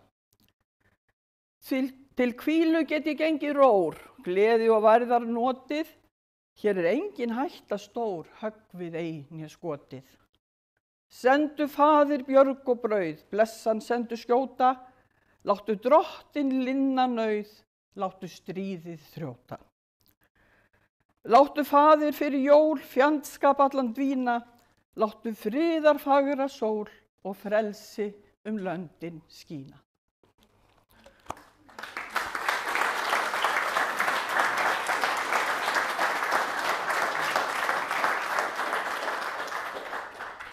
Og eins og þið vitið, þá er 4. bók, ljóðabókin hans, og ég hef grun að það sé svona bók sem við getum oft flett upp í.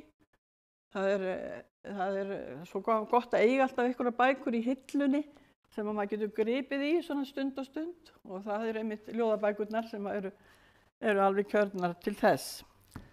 En þá er komið að öðru erindinu í dag sem er hans Sófónías Torfason. Hann ætlar að fjalla ljóðin og þess vegna völdum við nú að lesa þessi ljóð hér áður. Erindi hans heitir Hér var skip. Hér var skip með hagleik byggt, og hann ætlar hérna að fjalla helstu einkenni á mjög litskrúðugum kveðskap Eymundar Jónssonar frá Dilknesi. Gjörðu svo vel, Sófónías. Og nú er bara að vona.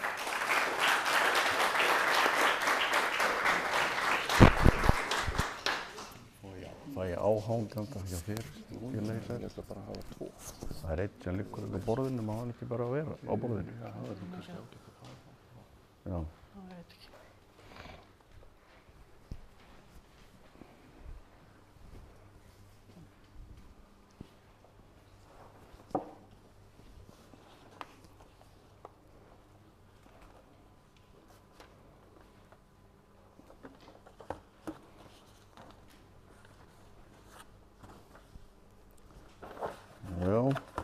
Þetta er alltaf að koma, sko.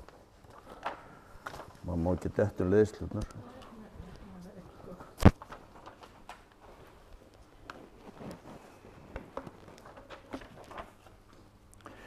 Já. Góðir samkomugestir og aðrir tilheyrendur mínir, ég vil byrja á því að nefna hér nokkur nöfn. Þau hafa komið hér við sögu áður og eiga eftir að koma enn og aftur. Ég ætla að nefna Gísla Sverri Árnason, höfund bókanna. Ég ætla að nefna Þorbjörgu og Fjölni frá Þórbergssetri og Bjarna Harðarsson frá bókaútgáfunni Sæmundi. Þetta fólk á heiður skilið fyrir að hafa í sameiningu komið þessu til leiðar sem við höfum hérna í höndunum í dag. Ég held að við ætlum að gefa þeim öllum gott klapp.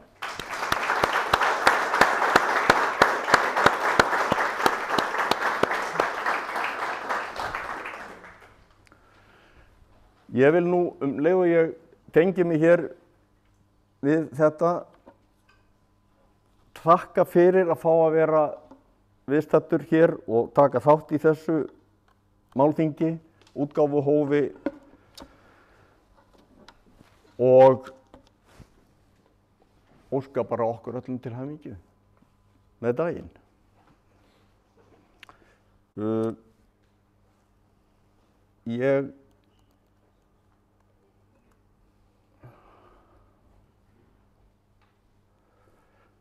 Þetta er nú alltaf að koma, held ég, vona því.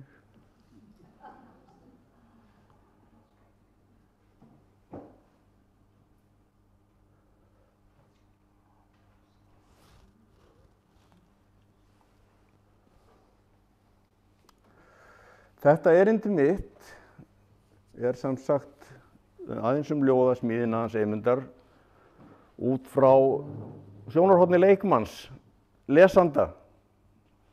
Raun og veru. Það rifjaðist nefnilega upp fyrir mér þegar ég var að undirbúa þennan pistil að Þorbjörg mágkona mín kom til mín fyrir nokkrum árum síðan og sagði: veistu hvað rataði upp í hendurnar á mér? Nei, ég vissi það ekki. Og það var svona aðdáunar og undrunar tónn í röddinni þegar hún fór að segja mér frá því sem þar hafði birst. Það voru þessar 5 bækur, handskrifuðu bækur sem hún var með hér áðan, skrifaður upp af Rögnu, móður hennar, snemma á 8. áratugnum og rifjaðist nú upp fyrir Þorbjörgu þegar hún sá bækurnar og fór að handleika þær og hún hafði auðvitað orðið vitni að þessu og séð þetta en var eflaust ekki mjög kunnug innihaldinu. Ég held að hún hafi ekkert svo mikið flett þeim árin sem liðu.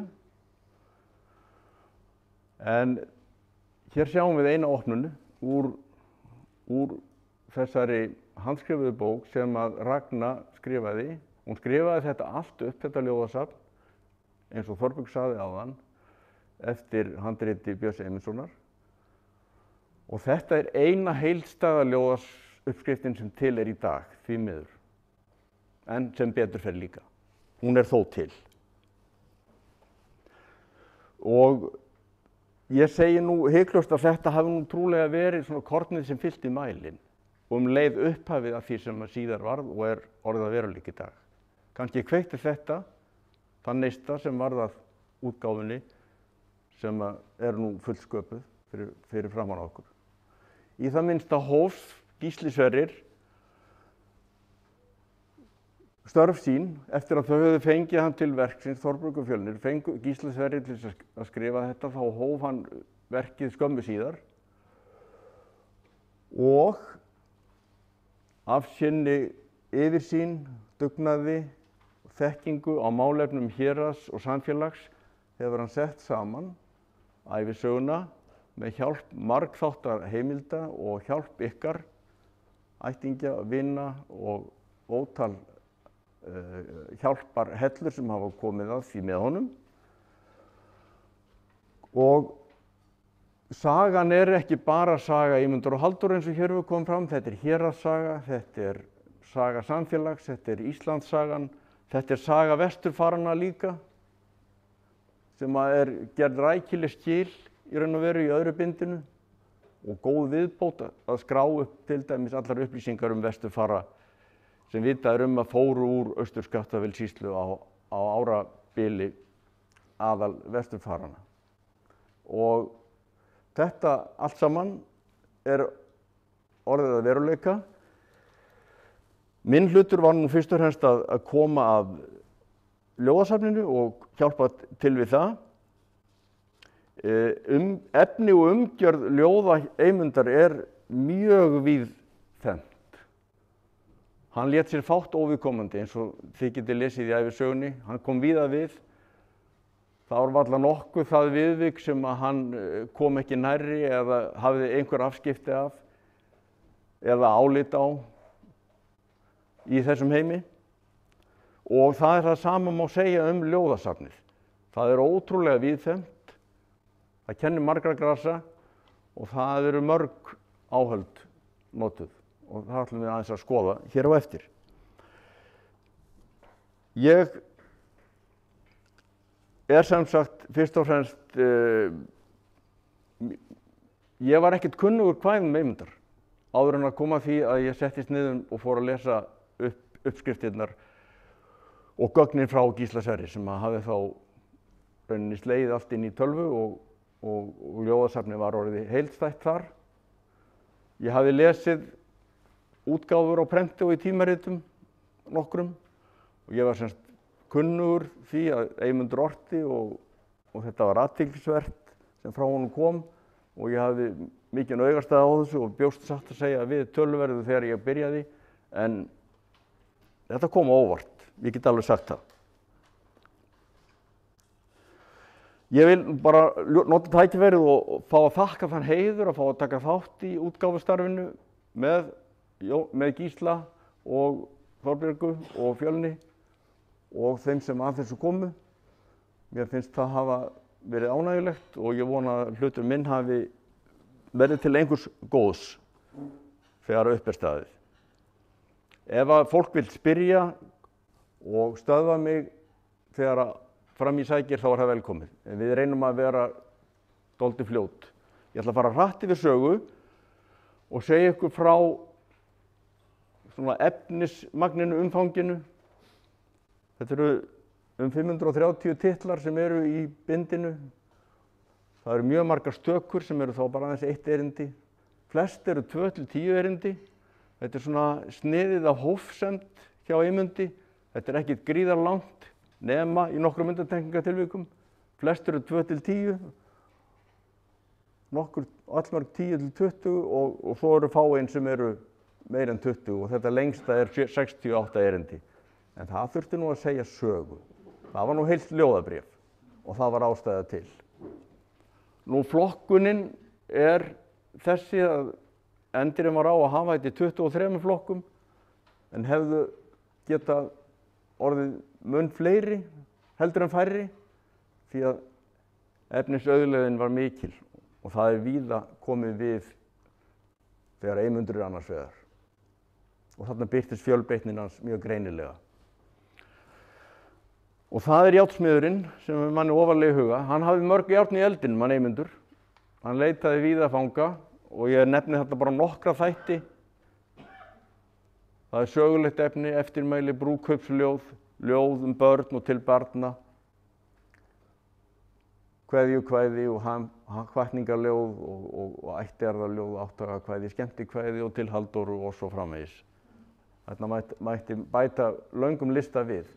En það sem mig langar að staldra aðeins við eru í fyrsta lagi útlitseinkenni, það eru þessi erindin eins og þau blasa við okkur lesandanum þegar við sjáum þau á blaðinu.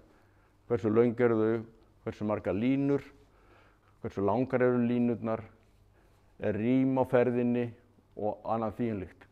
Bragarhættirnir eru margbreytilegir. Það var hentaði ekki sami hamar í dag eins og í gær hjá járnsmiðinum. Hann alltaf að finna upp eitthvað nýtt eða að seilast eftir nýju áhaldi og akkúrat því sem hentar hverju sinni. Það það sem mér finnst mjög athyglisvert í kveðskapnum hjá honum. Erindaskipin mismunandi. Þetta eru stutt erindi og lög upp í 8 eða 10 línur. Það eru skýrar áherslur. Það reglufesta í atkvæðafjölda. Þetta háttbundið og hefðbundið, oftast nær hjá honum. Þó órímað, það til órímaljóð hjá honum. Þannig að hann prófaði það líka og það mjög vel gert hjá honum. Hvet ykkur til að skoða það. Og mörg kvæðan eru söngvæn. Og sumum þeirra fylgja lagboðar en ekki öllum. Og af þessu var ég mjög hrifinn. Ég var mjög hrifinn af þessu. Þetta söngvænt og þetta svona léttleikandi og þetta svona ætlað í stemmingu, margt af þessu. Það stemming augnabliksins, það tilefnið sem að kallar á eitthvað. Í áhaldakistu ljóðasmiðsins margt að sjá. Og mér finnst þetta að vera svona, ég að reyna að útskýra hvað eftir á að hyggja, hvað sem hefur fest mig helst við ljóðin og kveðskapinn. Hvað það sem að mér finnst raunverulega hafa verið eftirtektarvert.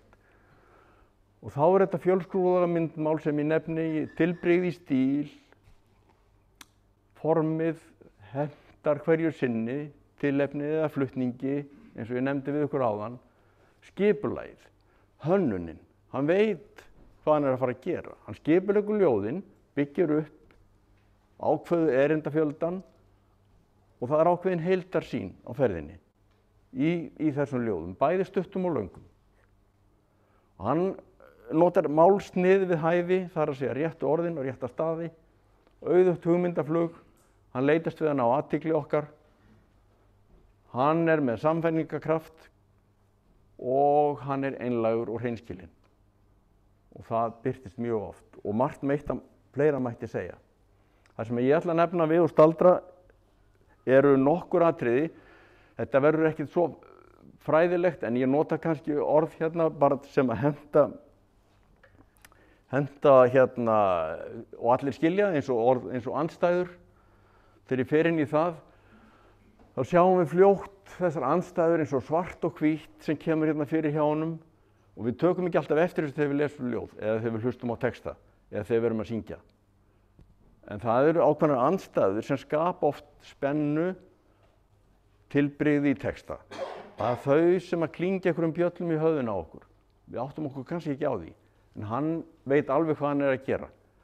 Og svo er það háa og lága, háa og smáa sem kemur hérna hjá honum í þessari vísu hof í Öræfum, þar sem hann ólst upp og er staddur í Öræfum og hann er staddur á hofi þegar hann, þetta er örnefni úr fjallinu, þar sem hann er að nefna hér. Þarna ól hann æsku sínar fyrstu ævi minnar stundir og ég hef nefnt þetta blaðsíðutölin bara mér til minnis við. Og hann notar aldurspil til þess að skapa ákveðna andstæðu. Við verðum kannski ekki vör við það, en ellin, segir hann, ellið fjörið af mér sleit, ekki tökum væginn, ykkur kveð ég æsku sveit, efsta lokadaginn. Það er ellin og æskan sem kemur hérna fyrir sem svona ákveðnar andstæður, en þó líka hliðstæður í lífinu. Og þetta myndar ekkert mikla fjarlægð, finnst okkur. Ekki eins mikla fjarlægð eins og mörg skáld hafa notað. Eymundur er ekkert að finna þetta upp. Þetta eru aðferðir, þetta eru tilbrigði, þetta eru stílbrigði sem að skáld hafa notað og er að nota og munu nota áfram. Matthías segir í lofsöngnum, þegar hann talar stjörnuskara himinsins annars vegar og kveður svo í lokin eitt eilíðar smáblóm. Þessi stóra mynd, himinhvelfingin og stjörnurnar, og svo endar hann á svo smáa blómi og myndar hann ákveðnar andstæður og gerir það með sínum hætti. Hér eru hliðstæður og stigmögnun sem við getum kallað þegar hann er að tala Eirík hreppstjóra og húsfrú Halldóru Jónsdóttur. Þá kemur hann hér í línunni, bölið græddu og veikan styrktu þrótt.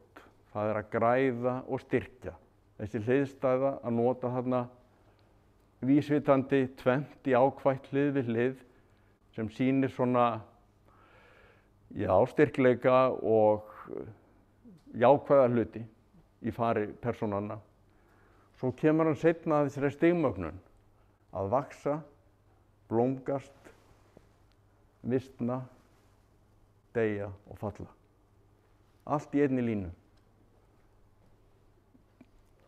Heil ævi er sögð í einni línu. En þetta gengur misjafnlega í veröldinni. Í veröldinni gengur það mis, segir hann. Þetta er allt þekkt, en það er svolítið galdur að gera þetta í einni línu og gera þetta vel og þannig að verði eftirminnilegt.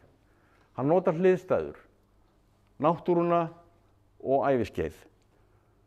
Þar sem hann minnist á aftanroðan og lækkandi sól og tengir það auðvitað við ævi persónanna. Þetta hafa margir gert, fyrr og síðar.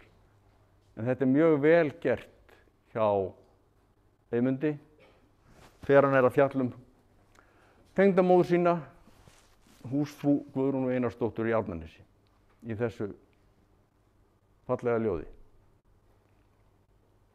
Þarna er hún orðin komin á efri ár og langur dagur liðinn og allt það, og það eru blóm sem kom inn í þetta og blómið er endurtekið í lokin. Það bliknar blóm og blómstur aftur endurtekið. Allt með ráðum gert. Hliðstæður, það er að segja tala svipaða hluti og tengja þá saman, er líka eitt sem að Eymundur gerir vel, gerir oft og smekklega. Hér er það Laxárbrú, jafn jarðbundi og það er nú að byggja eina brú yfir á í sveitinni sinni. Það verður honum við yrkisefni og hann stenst ekki mátið. Með brúm að tengja land við land, leggja vegi fjöll og sand, það er fagurt þjóðarstarf, það skulu börn vor taka í arf. Að tengja saman hug og hönd, hreinsa og brúa andans lönd, er það framkvæmir þjóðin merk, það er hennar besta verk. Hann tengir hérna brúarsmíðina saman við mannlífið. Fólk á að byggja brýr í lífi sínu og þá fer vel. Það er hennar besta verk, segir hann. Og hann notar ýmis mælskubrögð, getum við kallað það, eitthvað sem við heyrum oft í ræðum manna. Hérna er hann að leggja áherslu á mál sitt, hvernig tíminn streymir fram án tafar.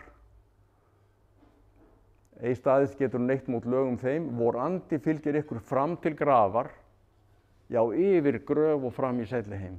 Hann stoppar ekki við gröfinu, heldur áfram.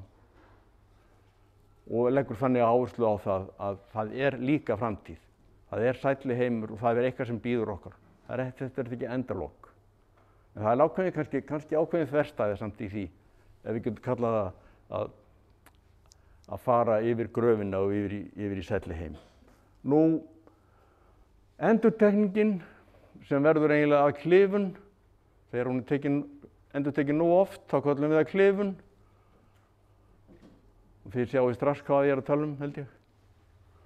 Nú ert þú, hjartans vinur, frá oss farinn, þú frelsis vinur, lagður ert á braut, þín saknar allur safnaðarins skarinn, sem að þú leiddir bæði í sæld og þraut. Í 15 ár þú fræddir oss og studdir, í 15 ár þú kendur okkur hjá, í 15 ár þú frelsis götur ruddir, með föðurhönd þú leiddir börnin smá. Það er ekkert smátt skammtað, það er þú í hverri línu. Og síðan kemur endurtekningin á 15 ár. Þetta er orðinu hinn 15 ár sem þú, Jón Jónsson prófastur, og þið, þú og Margrét Sigurðardóttir, kona þín, hafi verið hér hjá okkur. Þetta er flutt í áheyrn, þetta er flutt í kveðju hófi sem þeim var haldið á þessum tíma. Og enn einu sinni er Eymundur ekkert að finna þetta upp. Passíusálmaskáldið okkar orti, Son Guðs ertu með sanni, sonur Guðs, Jesú minn, son Guðs, syndu manni, sonararf skengtir þinn. Sonur, aftur og aftur, af því hann er að ávarpa lausnara sinn, Jesú. Hann segir ekki þú, heldur hann segir sonur, en er samt að tala við Jesú Krist í kvæðinu.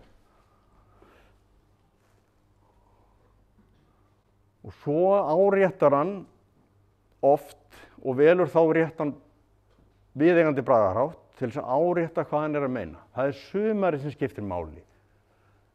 Enn er sumar okkur nýtt uppurunnið að tímans brunni. Og undir þessu er sungið Blessuð sértu sveitin mín, og það er allt saman sem er leikur í höndunum á Eymundi að semja ljóð við lög sem eiga að má að flytja á staðnum og gera sér glaðan dag og endurtekið í lokin. En það er sumarið, náttúrulega, sem er aðalatriðið í þessu. Svo er endurtekningin eins og við vorum að syngja áðan og þið tókuð eftir. Hérna er náttúrulega beint inn í lagsmíðina. Hér er gleði, til að liðka.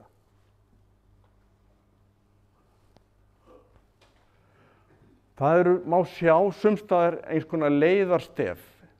Undirbúningurinn hjá Eymundi er á þann hátt að hann gefur til kynna á hvaða leið hann er að fara. Og það verður svona einhver endurtekning sem má kalla leiðarstef. Hér er hann að tala um Vilhelm Knudsen, ungan mann sem bjó í Nesjum á þessum tíma og var bróðir hennar læknisfrúar í Borgum.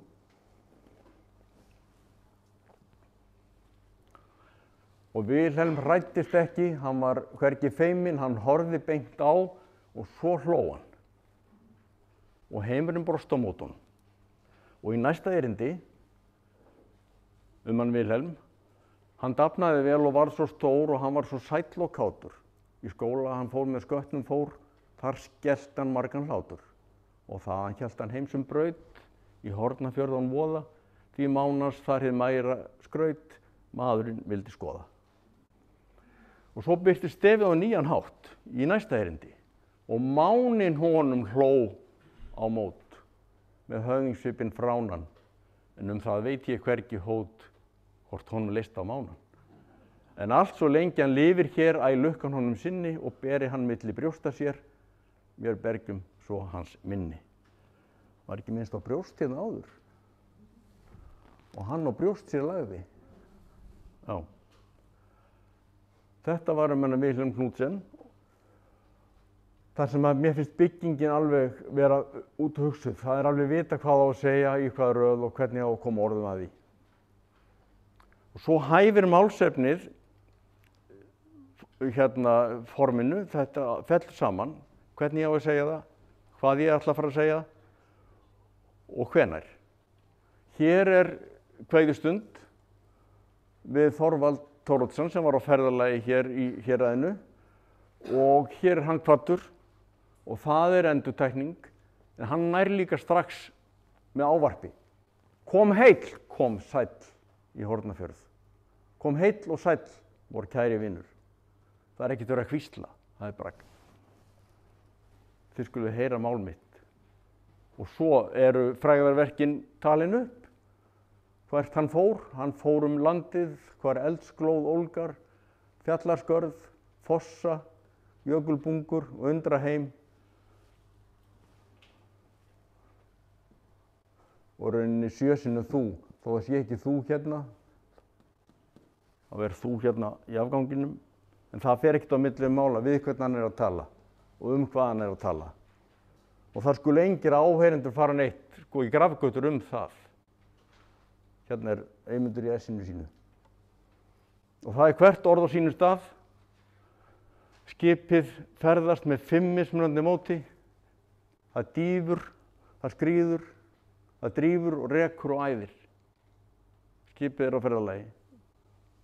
Og það er undirstrikað með, 5 mismunandi sagnorð notuð. Þó að mörg er að merki svipað.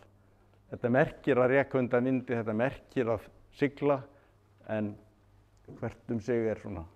Er þetta ekki sléttuband? Streymdi vísum æðir drífur undir að skrifa skjótt, skeiðið ekki tíma. Jú, vel gert. Þetta eru sléttuband. Þá er þetta að lesa þetta aftur á bak og rýmið á að passa. Ótt nær þá skjótt aftur og drífur rekur á móti nær þá dýfur. Frábært, takk fyrir. Já, ég fann bara þessa. Af því hún heitir sléttubandavísa. En ég ætla nú eiginlega að bæta því við að kannski var hann ekkert mikið að iðka erfiðar rímþrautir eða fara í allra erfiðustu, hvað hefur að segja, glímurnar við bragarhættina, en það hef greinilega ekki staðist fyrir honum. Hann hafði bara svo mikið, þurfti bara að koma svo miklu frá sér og honum lá svo mikið á hjarta. Hann þurfti ekki að vera að setja þetta í mjög flókinn búning eða skreita mál sitt með einhverjum sérstökum hætti. En þessi sléttubönd eru þannig að það rímar hvert einasta orð á móti öðru. Það fær allt rím, sem sagt, ríkur sjórinn rennir, skeiðin róin þrýtur, fíkur snjórinn, fennir leiðin, flóin brýtur. Brýtur flóin, leiðin fennir, snjórinn fíkur. Þannig að það rímar allt, hvað á móti öðru. Þannig að þetta er svona, en þar á móti snýst nú ekki merkingin við eins og stundum gerir. Þá snýst nú merkingin, hér er rímaði bak og fyrir líka, þannig að þetta leikur honum allt hérna mjög létt á tungu. Rennur skeið til austurs ótt, aldan freyðir dag og nótt, skrúfan reið með skæðan þrótt, sker og sneiðir hafið fljótt. Þið heyrið skrúfuna hamast í sjónum. Svo kemur hérna sögu af alþýðu fólki og Gísli Sverrir sagði þessa sögu áðan að nokkru leyti, ég hleyp hratt yfir hana, en ég ætla að enda hann aðeins öðruvísi heldur en Gísli. Ég kem aðeins öðrum endanhút á sögunni. Þetta er hann Magnús Sigurðsson sem var í Hafnarnesi og Guðrún vinnukona og barnið átti að fæðast, en það gekk ekki vel og ljósmóðirin Guðrún leitaði til Eymundar. Þessa sögu þekkjum við. Og tangirnar smíðar og dóttirinn lifði en móðirinn lést. Svo kemur framhaldið. Sagan berst á Hoffelli og endar þar að einhverju leyti. Magnús átti við geðræna erfiðleika að stríða, faðirinn, en Guðrún dóttir hans hafði fylgt honum frá barnæsku og hann var í vinnumennsku á nokkrum bæjum í Nesjum. Og þar á meðal vinnumaður í Hoffelli síðustu árin en stytti sér aldurs 1899. Sagt er að sér að Þorsteinn Benediktsson í Bjarnanesi hafi neitað að flytja ræðu yfir Magnúsi og vilja að jarða hann utan garð því að hann fyrirfór sér. Magnús fékk þó kirkjuleg innangarðs við Hoffellskirkju. Guðrún var þá á 15. ári og var áfram í Hoffelli en fluttist einu eða 2 árum síðar norður í Húnavatnssýslu, giftist þar og eignaðist afkomendur. Eymundur í Dílsnesi samdi minningarljóð Magnús og þetta minningarljóð fékk mig til að staldra svolítið við.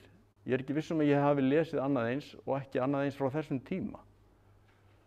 Eymundur var vel kunnur Magnúsi, þeir höfðu auðvitað verið nágrannar meðan Magnús var í Hafnarnesi og Eymundur hafði komið dóttur hans til bjargar í fæðingunni. Ljóðið er vitnisburður skilnings höfundarins á erfiðum aðstæðum hjá einstaklingi sem stríðir við geðræna vanda. Ber vott með víðsýni og er heiðarleg tilraun til að segja sögu sem forðast var að fjalla á opinskáan hátt á þessum tíma. Og mér finnst síðast en ekki síst virðingarvottur við unglinginn Guðrúnu eftir föðurmissinn. Ég veit nú ekkert það hvort hann færði stúlkunni ljóðið ekki, það skiptir ekki máli. Þetta var til, þetta var komið út, Eymundur hafði sagt sitt og mér langar aðeins til þess að fylgja ykkur í gegnum þetta. Ég braust þá auðnir og urðir og grjót,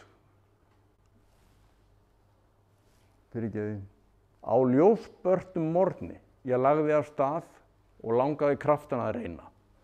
Og leiðin öll virtist eitt ljósgeislabað með ljómandi blómhnappinn hreina. Svo leið á daginn og síðan tók að, sorti meina.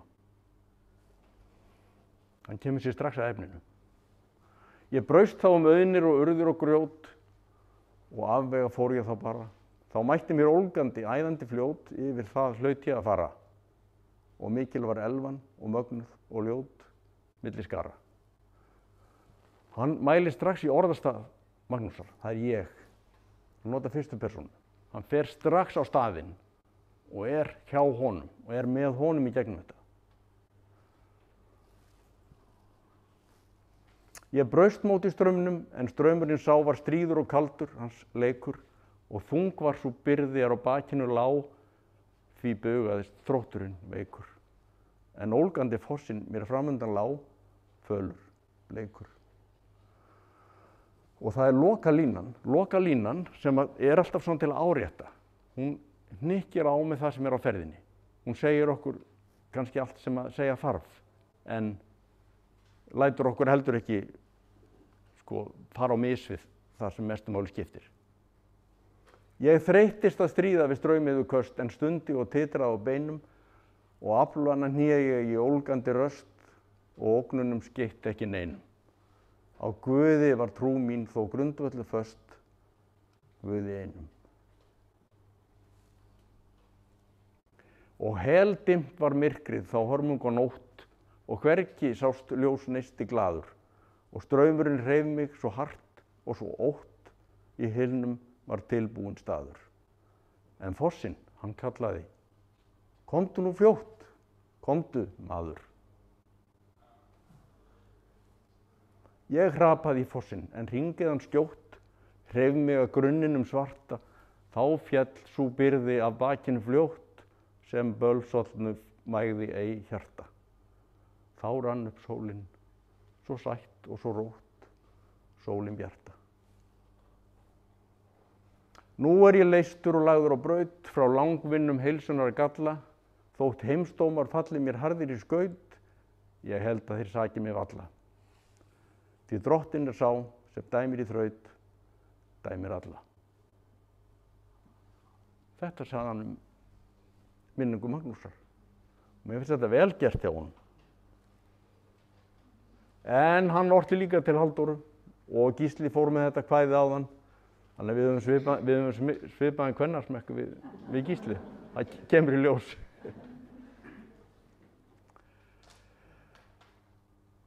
Og þetta líka til Halldóru. Dvelur mærin mæta meiri partinn nætur hér í hálsakoti, þó heldur lágt sé slotið. Áður festi ást á þessum ranni, æsku daga lindis blíður svanni. Í fullan aldar fjórðung dvalið hefur, fljóðið hér og einkum þá hún sefur. Og svona skiptum takt, sko. Hérna notum við annan takt, það eru 4 línur, svo kemur svona breyttur taktur, lengri línur, fleiri atkvæði í næstu 4 línum. Og það gefur svona tilbrigði. Þetta verður ekki langt og svona ekki saklkennt, heldur svona með breytingum. Allt í réttum takti. Smá samantekt í lokin. Það kvæðið Ameríkar sem ég ætla að skoða með ykkur. Ort 1895, áður en þau fóru nokkuð að spá í Ameríku, Halldór og Eymundur, aðeins 7 erindi. Og þarna koma fram mjög mörg sterk einkenni Eymundar í þessu eina kvæði. Það svona rímuð og myndræn lífsbarátta sem greypt í orð. Í Ameríku æðir óða stormur skæður, turnar flatir falla fjúka húsum velli. Eldur reiður eyðir landsins príði, akra seiðir, deyðir fé og líði. Vassfló trillast, veita brellur mönnum, vegir spillast, þjóðin fellur hrönnum. Þið sjáu rímið sem kemur hérna. Reiður, eyðir, seiðir, deyðir, trillast, brellur, spillast, fellur. Það sko rímið inni líka sem skiptir máli og gerir þetta sterkt. Og þau heyri hvað þetta er svona hljómsterk orð sem hann notar. Annar háski æðir yfir landið skæður, auðvald kreistir, kúar, kvelur, líði drjúgum. Vinnu líður verka launum flegin, vekur stríð landið öllum megin. Vopnum slóðir blika, blóðið svellur, börn og fljóð í dauðans móðu fellur. Og hérna eru andstæðurnar. Það er fátæktin og ríkidæmið. Það er vinnulíður og hérna auðvald og þetta er ekki tilviljun að þessu raða saman í sama erindinu. Þar er ærin auður, ótalmargir snauðir, frelsi í fyllsta mæli en flestir vinnuþrælar. Auðmenn þjaka allan vinnulíðin af því bakast verkamanna stríðin, þó frelsi hljómi í Ameríku orði, ekki ljómar frelsi á hverju borði. Það er frelsi og ófrelsi og það er kjarabarátta, leit að betra lífi. Þótt þangað þjóti þjóðin fyrst í senda gróðan, fyrst í frelsið fríða sem flestir kjósa líðir. En þegar kemur þar í frelsislandið, þá er frelsið hneppt í tjóðurbandið, svik og morð og mútur, allra handa, margar skorðar þar í dauðans vanda. Ég veit Íslands sonu, allt eins menn og konur sem að þanga þráðu þaðan langa bráðast. Aftur heim á ættarlandsins söndum, en örbirgð geymi þá í vesturlöndum. Þeir vissu fyrst vesturheims þeir nutu, hvað var þeim mist og líka hvað þeir nutu. Landið mitt hið mæra, mér er allra kærast, Guð þér framtíð glæsta gefi allra hæstur. Hjá þér ól ég æsku daginn bjarta, aldrei kóli ég þitt við móður hjarta. Frá þér varla ég fórna mínum dögum, þótt finn ég galla á þínum stjórnarhögum. Ég átti náttúrulega að segja valla. Frá þér valla. Það var það sem hann orti, þó við skrifum þetta svona. Fram á frelsislóðir, fram til mennta þjóðin, fram í frjálsum anda, fram þér menn í landi. Fram til starfa, fljóð og sveinarsnjallir, fram til þarfa, góði reynist allir. Fram til þrefa, fram í heiminn bjarta, fram og yfir deimðar geimin svarta. Þarna kemur ýmislegt fram kveðskap Eyvindar á einum stað eins og ég sagði við ykkur. Og það líka þessi bjartsýni á einstaklingin, bjartsýni á mannin. Fram til þarfa góðir reynist allir. Engin undanskilin.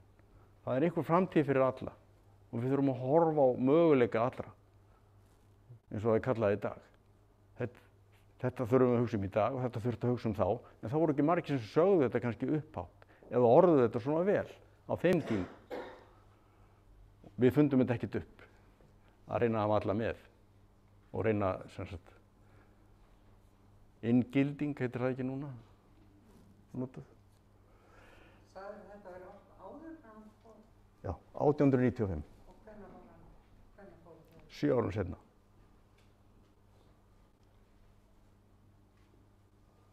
Já. Gott fólk. Takk fyrir mig.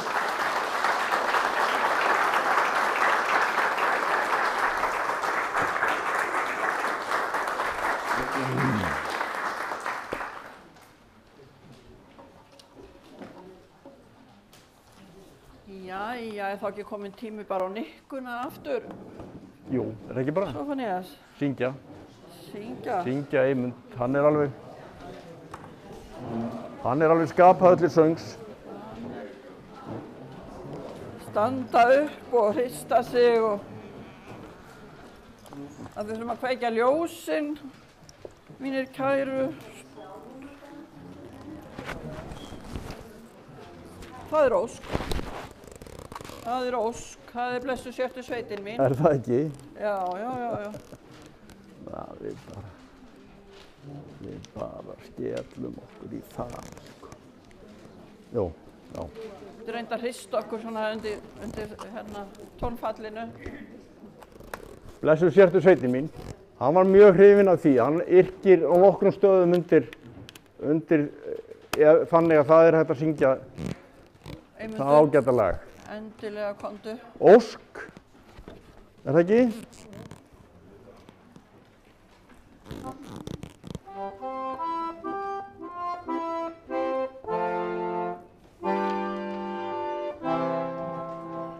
Statt bjarg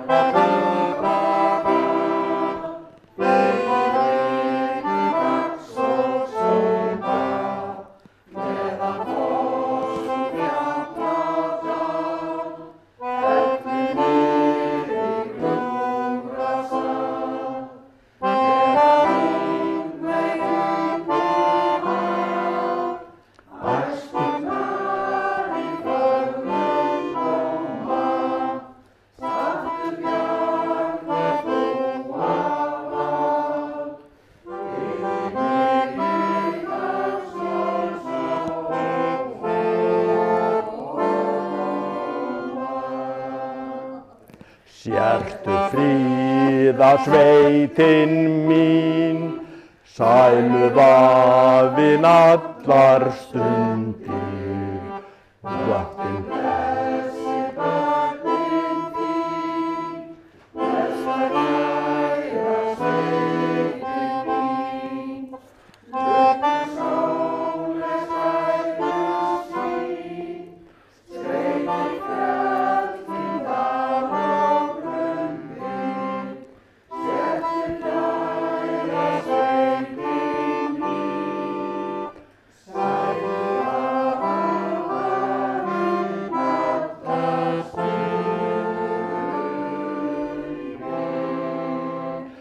Á þig skíni auðnu sól, allt heimsins lokadaga, stöðum kvöldins skíni hold, stúfur þér veitir skjól. Æður þeki eyja ból, að þér gangi væga saga, á þig skíni auðnu sól, að þig heimsins lokadaga.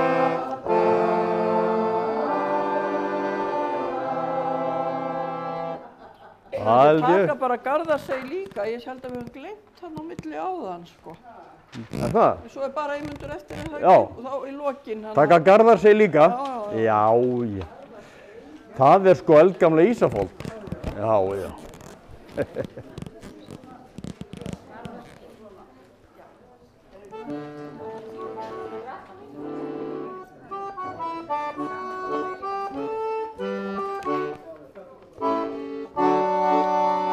Í Atlants ólgustraum, í hafsins kuldaflaum, ei stendur ein. Hjartakær hún er mér, hennar ég sonur er, hún mig á brjóstum ber, bætir hvert megin.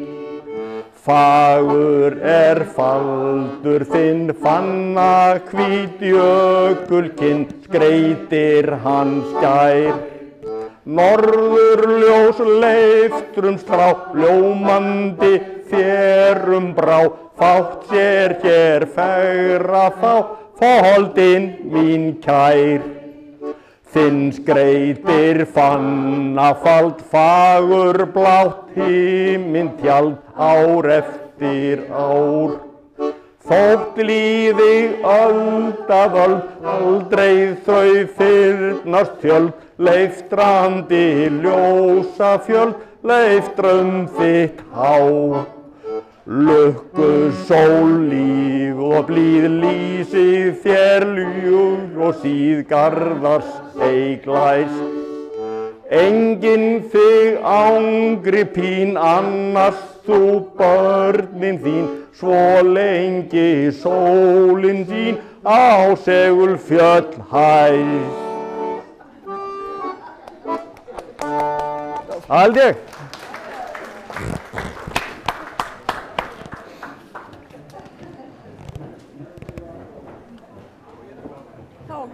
Ég vil lirði þetta góðu kór með tímanum, eins og hann er góðu núna. Þá kemur það þér, Eymundur, já. Hérna bara á... Ertu með svona?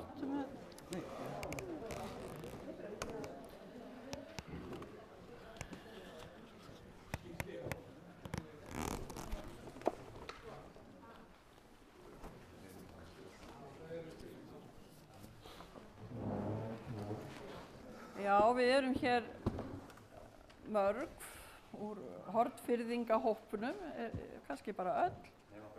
Nema Brynjar, já, nema Brynjar sem fórum til Kanada í sumar. Og þetta var náttúrulega ævintýri, stóra ævintýri lífsins, sko, þessi ferð. Og það hérna, Eymundur náttúrulega orti töluvert mikið af ljóðum meðan hann var í Kanada, þau er hægt að finna í bókinni. Og svo er hér Eymundur Sigurðsson, mættur, sem ætlar að segja okkur ferðasöguna. Þau eru ákveðin á augun í þetta starfsfólki mitt hér, sem flest eru erlend, að það stóð í hérna bókuninni fyrir föstudagskvöldið Eymundur. Eymundur, hann átti herbergi hér. Þannig að þau koma strax til mín og segja: er þetta ekki hann Eymundur sem að bókin er um?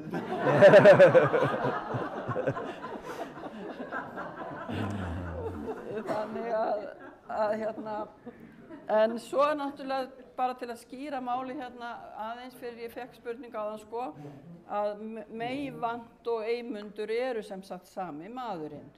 Þannig að það er ekki alveg víst að það sé auðvelt að skilja það fyrir þá sem ekki þekkja alveg söguna. En við sem fórum í þessa ferð, þetta var náttúrulega, eins og ég sagði, alveg ævintýri lífs okkar, en ekki fannst okkur nú landslagið tilkomu mikið. Og við gátum eiginlega, ég gat eiginlega skilið þegar maður hafði verið að lesa söknuð ættingjanna eða bara vesturfarana almennt til heimalandsins. Og það er til svo skemmtileg tilvitnun í Stefán Eymundsson sem að ílengdist þarna og giftist úti og kom ekki heim 1907, en langaði alla tíð að koma heim til Íslands en kom aldrei. Og það er til sem sagt frásögn frá honum þar sem hann flytur vestur í Vancouver á vesturströnd Bandaríkjanna. og mikið lifandi skelfing leið honum nú vel. Þarna voru fjöllin og þarna var sjórinn og nú fannst mér ég loksins vera komin heim, sagði hann. Þannig að ég ætla að lesa hérna stutt ljóð eftir Eymund og svo fær þú orðið og ferðasagan fer af stað. Og Eymundur segir sem sagt 3. september 1904, já. Nú sé ég, mér finnst svo gott að lesa hér úr bók allt í einu, það er alltaf miklu betra. Nú sé ég ekki fjöllin fríð, né foss í Hamrasal og ekki bæ í brattri hlíð, né blómum skreyttan dal. Nú heyri ég engan svanasöng, né sumarfugla klið og ekki duna dægur löng, hinn dimma sjávar nið. Og hér allt svo hljótt og kyrrt, því hæglætið nóg og útsýnið alveg byrgt af endalausum skóg. En hlaupi ég í hið hæsta tré og horfi gróin svörð, ég akur bletti og engi sé og ærna nauta hjörð. Og þetta var það sem við sáum nú í þessari ferð. Það voru akurblettir og tré, varla bústaði fólks og eiginlega sára fá naut. Þannig að það var margt annað sem að greip hugan. Gjörðu svo vel. Og lítið girðingar. Og lítið girðingar. Það voru einhver gripir. Nei, gjörðu svo vel, Eymundur. Já, sæl við því. Og hérna, já, þó að ég sé ekki Eymundur hérna sem að þið byggust við, þá var ég vona ég að sé smá svona Eymundur í mér af þessum forfeðurum, föður okkar, því að hérna, maður verður bara stoltar af þessu fólki þegar maður heyrir meira af þeim, hérna. En eins og þið heyrðu það, þá var ég búinn að ljúga Bjarna Harðar fullan af einhverjum sögum. Þannig hérna, hann var nú sagt að nafni minn hefði nú ekki alltaf sagt satt, sko, það getur vel verið að verða. Allavega datt mér í hug þegar Bjarni var að segja þetta náðan að við vorum sem sagt saman á Laugavatni við Bjarni og það var einn skólabekkjarbróðir okkar sem að sagði einhvern tímann mig hérna þegar ég var búinn að vera hann í smá tíma. Strax þar Eymundur athygli vakti, enda alls gegn hann drengstölan þakti, kom úr hornfiskum heim, sagði sögur af þeim og ættir til allra hann rækti. Þannig að ég ætla að reyna að segja eitthvað aðeins þetta ferðalag okkar sem var mjög ánægilegt og er náttúrulega tilkomið vegna þess að Gísli Sverrir fékk þessa hugmynd þarna ári áður að hvort einhverjir ætti ekki að skella sér í svona ferð og það var allavega nokkuð sem gerði það og þetta var ferð á vegum bændaferða og ég vil náttúrulega taka það fram að eins og í þessum efnum eins og öllu þessu þetta mál sem kemur að þessari útgáfu það er Gísli Sverrir sem á mikinn heiður skilið og ég tilheyri ákveðnum ættlegg innan afkomenda Eymundar og Halldóri sem að stundum eru kallaði meisalingar og ég veit að fyrir hönd þeirra og ég þakka þér alveg sérstaklega og þeim líka í Þorbergssetri og Bjarna Harðar og öllum sem að þessu koma. Já, ég ætla þá bara að byrja lesturinn eða þannig. Af hverju er ég hérna? Jú, það er að því að ég er sem sagt sonur Sigurðar sem situr hérna með hliðina á föður sínum, Eymundi Lóðs. Og Eymundur var sonur Sigurðar Eymundssonar sem var sonur þeirra hjóna. Og þannig er mín ættartengsl. Ferðalagið, það var svona í stuttum máli þannig að við sem sagt flugum til Minneapolis í Minnesota og síðan var þetta svolítið mikið rútuferðalag. Þetta var á ferðavegum bændaferða og þeir eru búin að gera þetta í áratugi og ég hef með þess að séu myndir úr ferðum fyrir 10 árum síðan og það eru sömu rúturnar og sömu Þetta er mjög skipulagt og en það er ekið þarna upp Minnesota og yfir til North Dakota og í North Dakota er heilmikil Íslendingabyggð sem sagt Bandaríkjamegin svo er farið yfir landamærin til Kanada inn til Manitoba og þar er svo heilmikil Íslendingabyggð í Manitoba. Og þið sjáu þarna, þetta er ansi löng leið. Google segir að þetta sé eitthvað 10 klukkstunda akstur en við fórum þetta í nokkrum pörtum. Það var hópur sem þau í rútunni kölluðu Hornfirðingahópinn, auðvitað búi ekki allir á Hornafirði og sumir eru makar og eitthvað svona. Og það var þessi hópur og við erum nú flest hérna nema Brynjar og Elsa. Og við stöndum þarna fyrir framan þetta hús Jóns Halldórssonar sem að Gísli Sverrir minntist á hérna í þessari mynd. Og innan þessa hóps voru sem sagt 4 afkomendur þeirra hjóna. Það er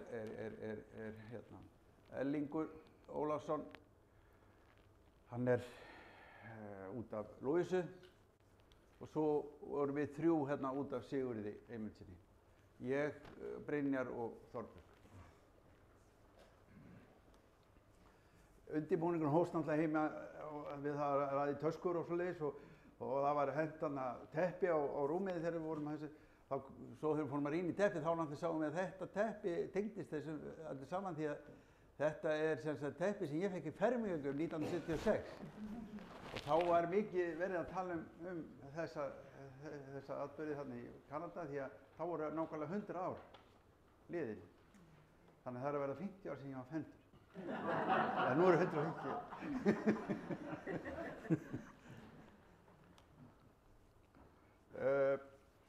Ferðalagið hjá forfeðrum okkar hefur verið eitthvað í þessum stíl. Svona fórum fólkið í skipunum á leiðinni og þið sjáu að þetta hefur ekki alltaf verið þægilegt. Við vorum maður var náttúrulega stressaður hvort maður þetta dæli í íbúð fyrir að þola að sitja svona lengi í rútum og flugvélum og eitthvað en þetta fólk hefur bara þurft að harka af sér allt saman. En við vorum semst bara í rútum og stoppaði í einhverjum sjoppum að éta kleinurhring. Þannig að okkar leiðsögumaður var Gísli Einarsson og hann sagðist alltaf að stoppa í Staðarskála eða Víkurskála eða eitthvað á leiðinni. Og það voru aðalega svona sjoppur sem seldu svona risastóra kleinurhringi. En allir glaðir. Já, Brynjar er áhyggjufullur þarna. Já, en við byrjuðum á því að stoppa þarna í einhverjum bæ hérna í Minnesota sem heitir Alexandria og gerir svolítið út á, það er sem sagt allt þetta svæði, Minnesota, North Dakota, Manitoba. Þetta er greinilega byggt fólki af norður-evrópskum og aðalega skandinavískum og norðurlandaþjóðum og eitthvað svolítið bakgrunnur, mjög mikið. Og þarna kom við einhverja borg sem heitir Alexandria og þar var mikið lagt upp úr einhverjum steini sem hafði átt að hafa fundist þarna og á hann var ritað með rúnaletri eitthvað, hér komum við 1362 held ég eða eitthvað svolítið, eða 92 eða eitthvað. Og það er nú eitthvað svona með ekki allir sem trúa því að það hafi verið víkingar þarna ferðinni þar. En þeir eru búin að reisa þarna stóra styttur af víkingum og það sáum við sem víðar í ferðinni. En þarna fórum við á okkar fyrsta safn, það er mikið af söfnum þarna sem eru þessi bakgrunn, þessa hóp sem flutti þarna út. Og þarna sjáum við hvernig húsin voru. Þetta voru svona bjálkahús og svo fyllt upp með leir á milli. Svona voru fyrstu húsin sem fólki byggði þarna. Og náttúrulega þeir sem fyrir bjuggu í svona húsum. Og svona þessi söfn, ég sýni ykkur hérna einhverja mynd, við skoðum mörg svona söfn og það var margt að sjá svo sem, en við getum ekki svo sem eitt miklum tími það hér.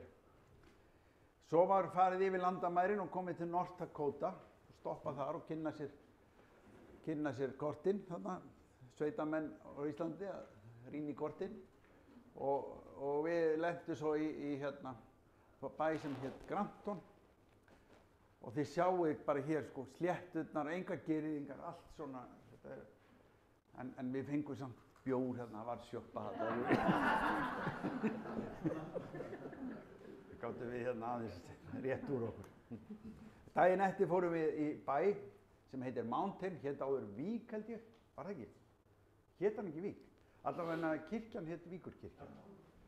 En Mountain heitir hann í dag og þar er svona aðal samkomu staður íslenskra innflytjenda og þar er haldinn Íslendingadagur alltaf verslunarmannahelgina og við vorum mætt þar og hérna máttu kaupa Icelandic candies eða eitthvað og þarna máttu kaupa þessa sem við sumir kalli randalín, aðrir kalla vínartertur, þeir gera mikið út af það. Voru þið góðar vínartertur svona, ég kannast við þetta, hef ég búin að fara nákvæmlega svona þessar sömu ferðum þegar. Já. Mér finnst ég bara hafa verið með. Já. Þetta er eins og þetta er mjög vel skipulagt þegar bændaverðum alltaf eins. Sko. En svo byrjaði nú hann að skrúðganga mikil. Hún byrjaði því að hann var einn gamall maður sem spilaði á trompet þjóðsöng Bandaríkjanna og meðan beið svona fjórhjól og þetta svona byrjaði þetta. En svo komu fínni bílar og fínna fólk hann sendið Íslands í Bandaríkjanum í einhverju drossíu. Svanhildur Hólm. Svo komu kórarnir okkar, þeir voru dregnir þarna á Heifögnum. Og sá sem ók vagninum, já, hann hét Jón Jónsson og faðir hans hafði komið frá Skagafirði 1911 held ég, sem lítið barn, minni mig. Og hann var fæddur eitthvað í kringum 1940 þessi og hafði alist upp við þá talaði íslenska. Ég gæti talað við hann á íslensku og hann hafði bara verið talað íslenska heima hjá hann. Og já, og móðir hans var líka íslensk. En svona hélt þetta áfram og þá var því sjáið bílaraðirnar þarna á eftir að það komu ótal faratæki á allum gerðum og einn var að auglýsa svona klósett fyrir svona atburði og það var yesterday's meal, now on wheel. Það var svona ýmislegt. Þetta var mjög fjölskrúðugt, það þið sjáið, og svo voru svona ættleggir með eitthvað víkingaskip fyrir sína ætt og eitthvað svoleiðis og þið sjáið bara, þarna er þetta nöfn á sóknunum þarna, Víkur, Vídalín, Garðar og eitthvað svona, Þingvalla og þið sjáið líka ártalið þarna 1878 en þannig er að þarna á þessu svæði í North Dakota þá byggðist þetta af Íslendingu sem að höfðu gefist upp eða nefndi ekki að vera að berjast þarna við Winnipeg-vatnan í Gimli. Fólki kom semst að þangað 1875, við vorum að fara þarna, það var 150 ára árstíð frá því, eða hvað heitir það? En allavega, þarna fluttu menn semst 1878, 3 árum seinna. Þá fór einhver hópur og sendinefnd og gengu þarna eitthvað og fundi einhvern svæði sem að hentaði Íslendingum að búa. Og Íslenska ríkið styrkir þetta samfélag aðeins í Mountain og meðal annars er þarna félagsheimili, heilmikið og flott, sem var byggt að hluta til fyrir styrk frá Íslenska ríkinu. Mjög gott að vera þar, þar var alls konar sýningar, þar voru þarna Icelandic Roots með sýningabás og svo var þarna, sem er mjög áhugavert fyrir þá sem hafa áhuga á ættrækningum og einhvern veginn tengingum við þennan heim. Og þarna vorum við að skoða það var kona sem var að kynna njálurefilinn, hún var með einhvern sýnisofn af því ég náði því ekki nákvæmlega. Hittum hann gamlan forsætisráðherra og hann var í einum kórnum, reyndar líka gammal skólabróður minn og Gísla Sverris líka. Og Þetta er kirkjan, Víkurkirkja, og ég held að þetta hafi verið elsta kirkjan á svæðinu, allavega skildi ég að þannig. Falleg kirkja. Síðan var kviknaði í Víkur. Já, það var kviknaði nefnilega í kirkjunni, ég fer aðeins í það á eftir. Og þarna í kjallaranum var dýrindi salatbar sem við fengum okkur. Sem kvenfélagið, þetta var voða heimilegt, það kvenfélagið þarna í plássinu reiddi fram þarna salat og þessi litlu drengir hérna voru af Þorfinnssons family og voru að hjálpa til hérna í eldhúsinu og Brynja var náttúrulega strax búin að bjóða einum vinnu hérna í höfnum. En svona var þetta. En svo var farið þarna í einhvern garð og hlustað á ræður og þar var hún Svanhildur Hólm með hérna hjartnæma ræðu. Hún var hérna, hún hafði séð þarna Eyfjörð og eitthvað, hún náttúrulega þarna norðan sko og tengdi þetta saman, það var mjög góð ræða. En þetta var, og á meðan beið kórinn hérna og sumir að verða áttræðir, voru þreyttir í fótunum grein. En hérna, húsin öll merkt svona eitthvað, Matthíasson, Þorfinnsson og eitthvað svona. Svolítið gaman að koma og allstaðs íslenski fáninn.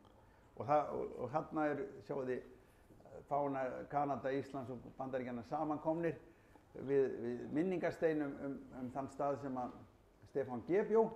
Við fórum sérst frá mánuði þegar dagskránum var lokið þar, fórum smá bíltúr sveitirnar. Næsta sókn heiti Garðar, eða þar næsta. Þar bjó hann hérna Stefán G. Og þessi steinn var reistur til minningar hann og við stoppuðum þar. Og þarna erum við eitthvað að spóka okkur í sólinni. Ég þekki þessa tvo hann í miðjunni allavega. Og eitthvað afturendin á einum hérna líka. En þetta er svona. Svo fórum við þarna í annan kirkjugarð þar sem að þessi kirkja var sem hafði brunnið fyrir nokkur mánuð síðan. Sem hafði trúlega verið elsta kirkjan. Og hérna, en þar jarðaður hérna skáldið Káinn. Og fararstjóri okkar hérna, Gísli Einar, sem stóð sér mjög vel og sonur hans ekki síður hérna sem hérna með myndavélina til bakvið. Kári heiti sá. Og við öll skáluðum hérna við skáldið. Það víst siður. Gera það. Er hann að hella að leiði? Já, hann hellir hérna einhverjum drykk hérna. Drykk þetta Káinn. Hann fær að drekka alveg fram yfir gröf og dauða. Kallgreið. Engin meðferð þar. Heyrðu, en svona var þetta nú oft hjá okkur. Beinn og breiður vegur í allar áttir. Nei, það var ekkert alltaf neitt mikil umferð sko, alls ekki. En hérna, svona var svolítið útlitið. Og hérna sjáuð þið svolítið bara, þið sjáuð, þú varst með þetta prik hérna sófinni. Liggur það ekki lengst til vinstri á kaffi? Já. Þið sjáuð alla þessa litlu reiti hérna. Hver fjölskylda fekk úthlutað eitt svona reit, sko. Og þetta bæði í Bandaríkjunum og í Kanada, alltaf. Og þetta voru meini með hérna hálf míla sinnum hálf míla. Það sem sagt eitthvað nei, þetta miklu meira. Já, þetta var þannig 65 hektarar. Já. Sem hver og einn fékk. Og hérna, já, það sem ég fannst líka svolítið skemmtilegt við þessa mynd reyndar sko, ef maður zoomar aðeins meira, þetta nú bara Google Earth, Google bara, hérna Mountain bærinn, en það allstað sko, og ég hefði getað zoomað aðeins betur, þá hefði ég fengið fleiri örnefni og aðeins hérna neðan líka, að þetta allt svona eitthvað Hudson, Icelandic State Park, Agrar, Vídalín Church, það svona bara allstað íslensk örnefni það út allt.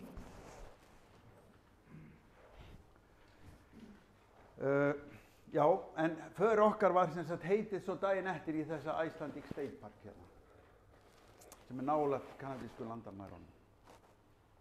Þarna erum við komin þangað og það sem sagt eitthvað þannig að það var einhver Gunnlaugssons fjölskylda sem kom þarna og byggði einhvern kofa og byggði svo hús og urðu svo síðan einhverjir miklu verktakar og gáfu svo þetta svæði sem svona til þess að gera þar einhvern minningagarð og svoleiðis.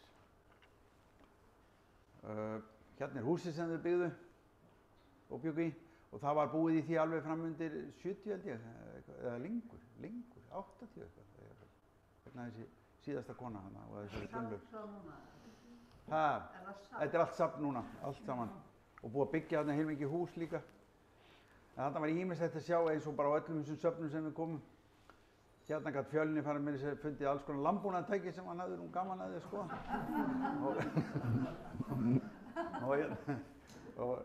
Og við, okkur var líka þessi kirkja, líka Húsavíkurkirkju. Og svona, þið sjáðu hérna er fleiri svona bjálkakofar í þessum stíl sem ég var að tala um áðan. Svo þegar við vorum búin að skoða þetta safn, þá var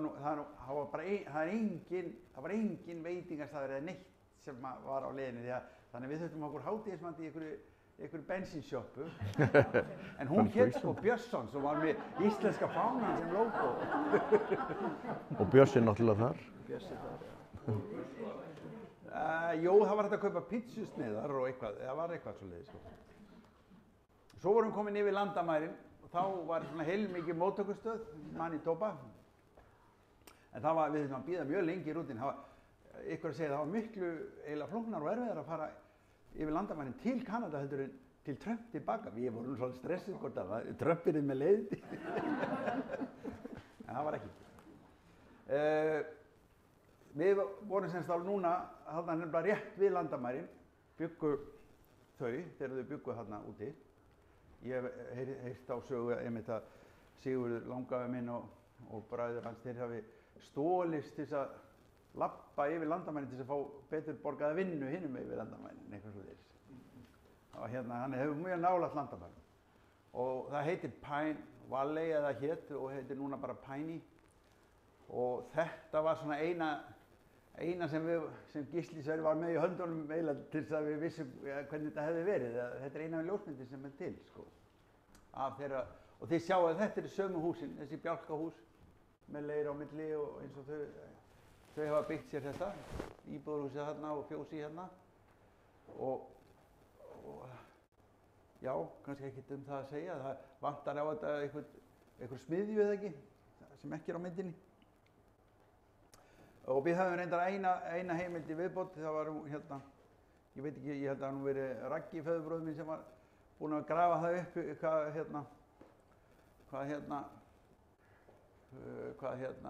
að hér stendur Eymundur Jónsson, honum hefur verið úthlutað þetta land hérna. Já, já. Þetta gróf Ragnar upp einhvers staðar. Og við vorum eitthvað aðeins búin að grúska í þessu svona og reyna að nota þetta til þess að finna út hvort við getum fundið þennan stað þar sem þau höfðu búið. Og hérna var ég búinn að zooma inn á þetta eitthvað. En við fórum sem sagt fyrst aðeins framhjá þessu Piney og fundið að Gísli Sverrir var búinn að setja sig í samband við safn þarna sem að hérna, sem sagt við vorum sem sagt að snúa þarna, við vorum með 50 túrista þarna frá bændaferðum og við vorum að snúa þeim alfæði þarna í kringum okkar sögu. En þau tóku bara vel í það sko. Og hérna, hvað er það? Að við fundum þetta safn, ég getum ekki borið fram þetta nafn, Sprag, eða Sprague, eitthvað.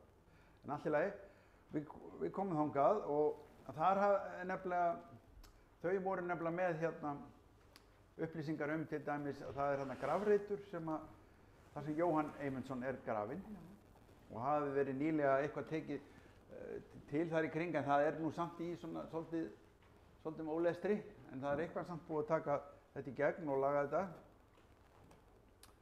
Og hérna er einhverjar myndir af þessu þetta er bara myndir af mynd sem ég fann þarna. Og það á þessum skildi eru nöfnin, en við vissum það svo sem áður en við fórum út að það vantaði nafn Jóhanns Eymundssonar. Því við vissum að hann var grafinn þarna. Og Gísli Sverrir var búinn að rekja þetta allt og sennilega Ragnar með honum, ég veit það ekki, allavega. Og hér var sem sagt Gísli Sverrir að afhenda þeim, þetta er sem sagt safnvörðurinn og einhver aðstofakona hennar, er þetta ekki? Nei, bara gömul kona. Já, bara þau voru bara áhugasöm þetta, já. En allavega þetta er safnvörðurinn, þessi hérna dökklædda. Og greinilega eitthvað ættum innfædda, sýnismanni, svona útlitinn að dæma. Og þetta er maðurinn þessar koni hérna, hann var líka mjög áhugasöm, þau voru greinilega mjög áhugasöm þetta allavega þessi hjón hérna. Og Gísli er hérna að afhenda bæði gögn Jóhann af því og bara fjölskylduna og veru hennar hérna á svæðinu. Og svo var ég hérna aðeins, þetta gerði ég nú bara eftir á heima, þannig var ég svona að sikta út hvar þetta, það nákvæmlega þetta stykki hér sem ræðir. Og hérna, við vorum að keyra þennan veg hér.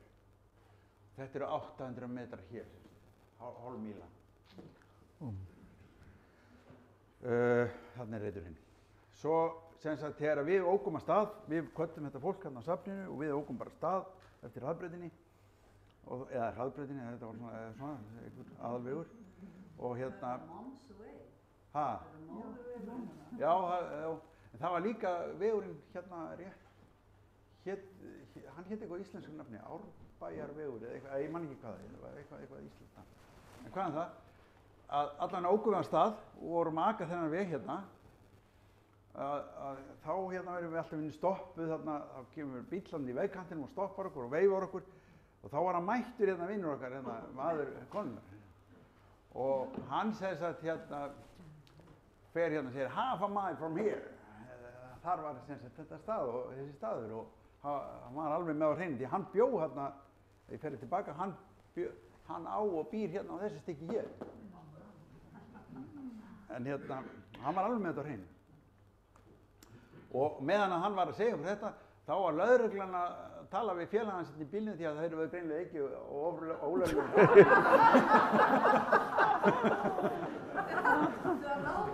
Og hann sagði okkur að hafa engar áhyggjur af því, ekkert var að hugsa það. En hvað með það? Þarna er sem sagt landið, það er þá þetta svæði hér. Hérna, við tekið hérna, það er svona 800 metri hérna frá, það er hérna undir, og hérna sjáu þið lækinn, það er það talað í bréfunum. Og hér stiltum við okkur upp, sem sagt, afkomendunir. Ægilega ánægði að vera búin að finna þennan stað, enda svolítið afreka að finna þetta, finnst mér, sjálfum. En hvað um það? Svo vorum við bara komið til Winnipeg hérna kvöldið. Þarna séð, ef þið ætla að fara í svona ferð, þá farið þið í svona rútu.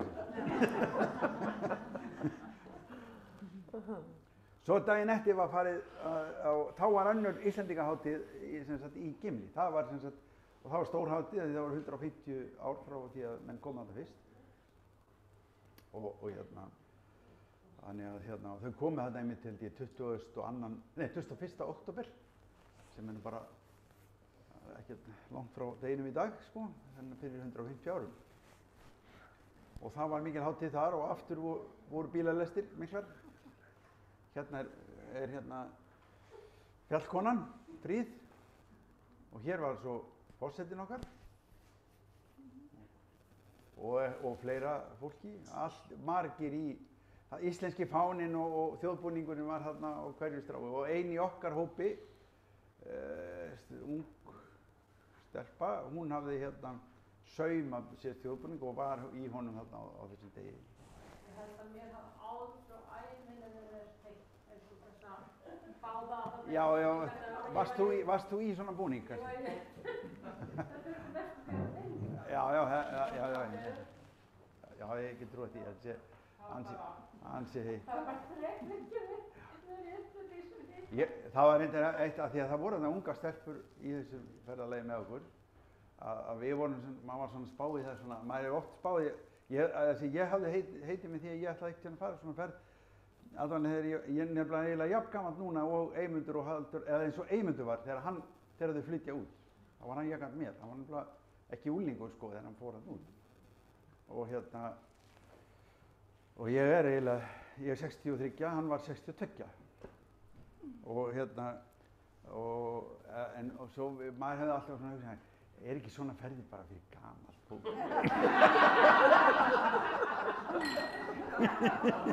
En ég hugsa að við vorum samt örugglega hérna yfir meðalaldur í raun.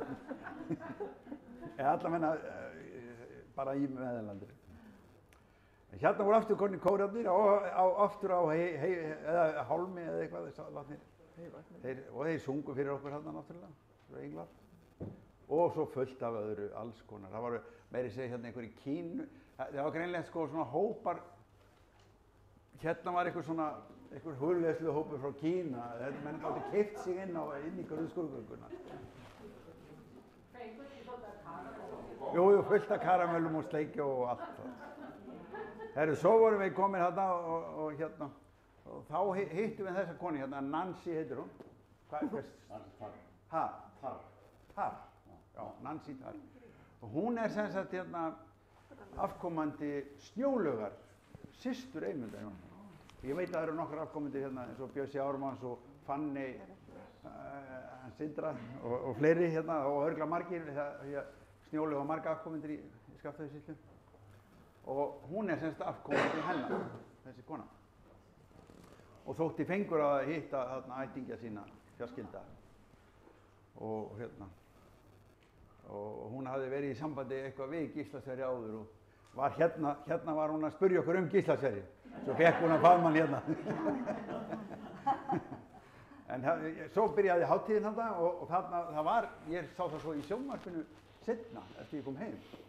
Að það var hérna einhver hérna, það standi hérna heiðursverð eitthvað frá Íslenska þjóðbúningafélaginu eða eitthvað svoleiðis.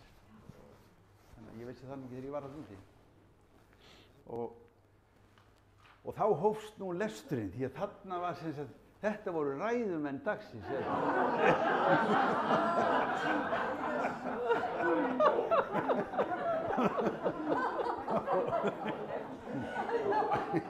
Og við vorum hérna, en ég tekur fram, kórinn fekk núna að setjast, þeir hefði ykkur sæti. En þetta var ansi löng hátíð og hérna, eins og einn úr kórnum hérna sagði við mig á eftir að þetta var svona skemmtilega leiðilegt. Það líktist svolítið svona gömlu 17. júní hátíðunum hérna þegar maður var krakki. Þarna er fjallkonan og fórsetinn aftur. Þessi kona, hún var hérna í nefndinni, hafði greinilega útbúið sér svona svolítið sérstakann kjól sem maður tók eftir, í fánalitunum. Og svo voru þarna náttúrulega Íslendinga búsettir þarna úti sem eru fluttu ekki fyrir 150 árum, bara nýfluttir.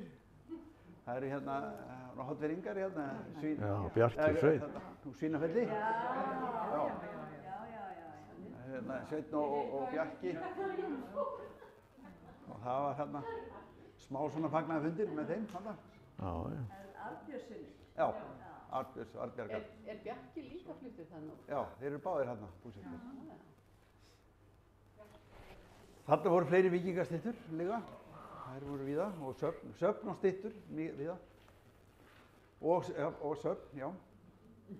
Mér finnst þetta nú alveg eins og þannig hérna Jón Gnarri í nýja leik.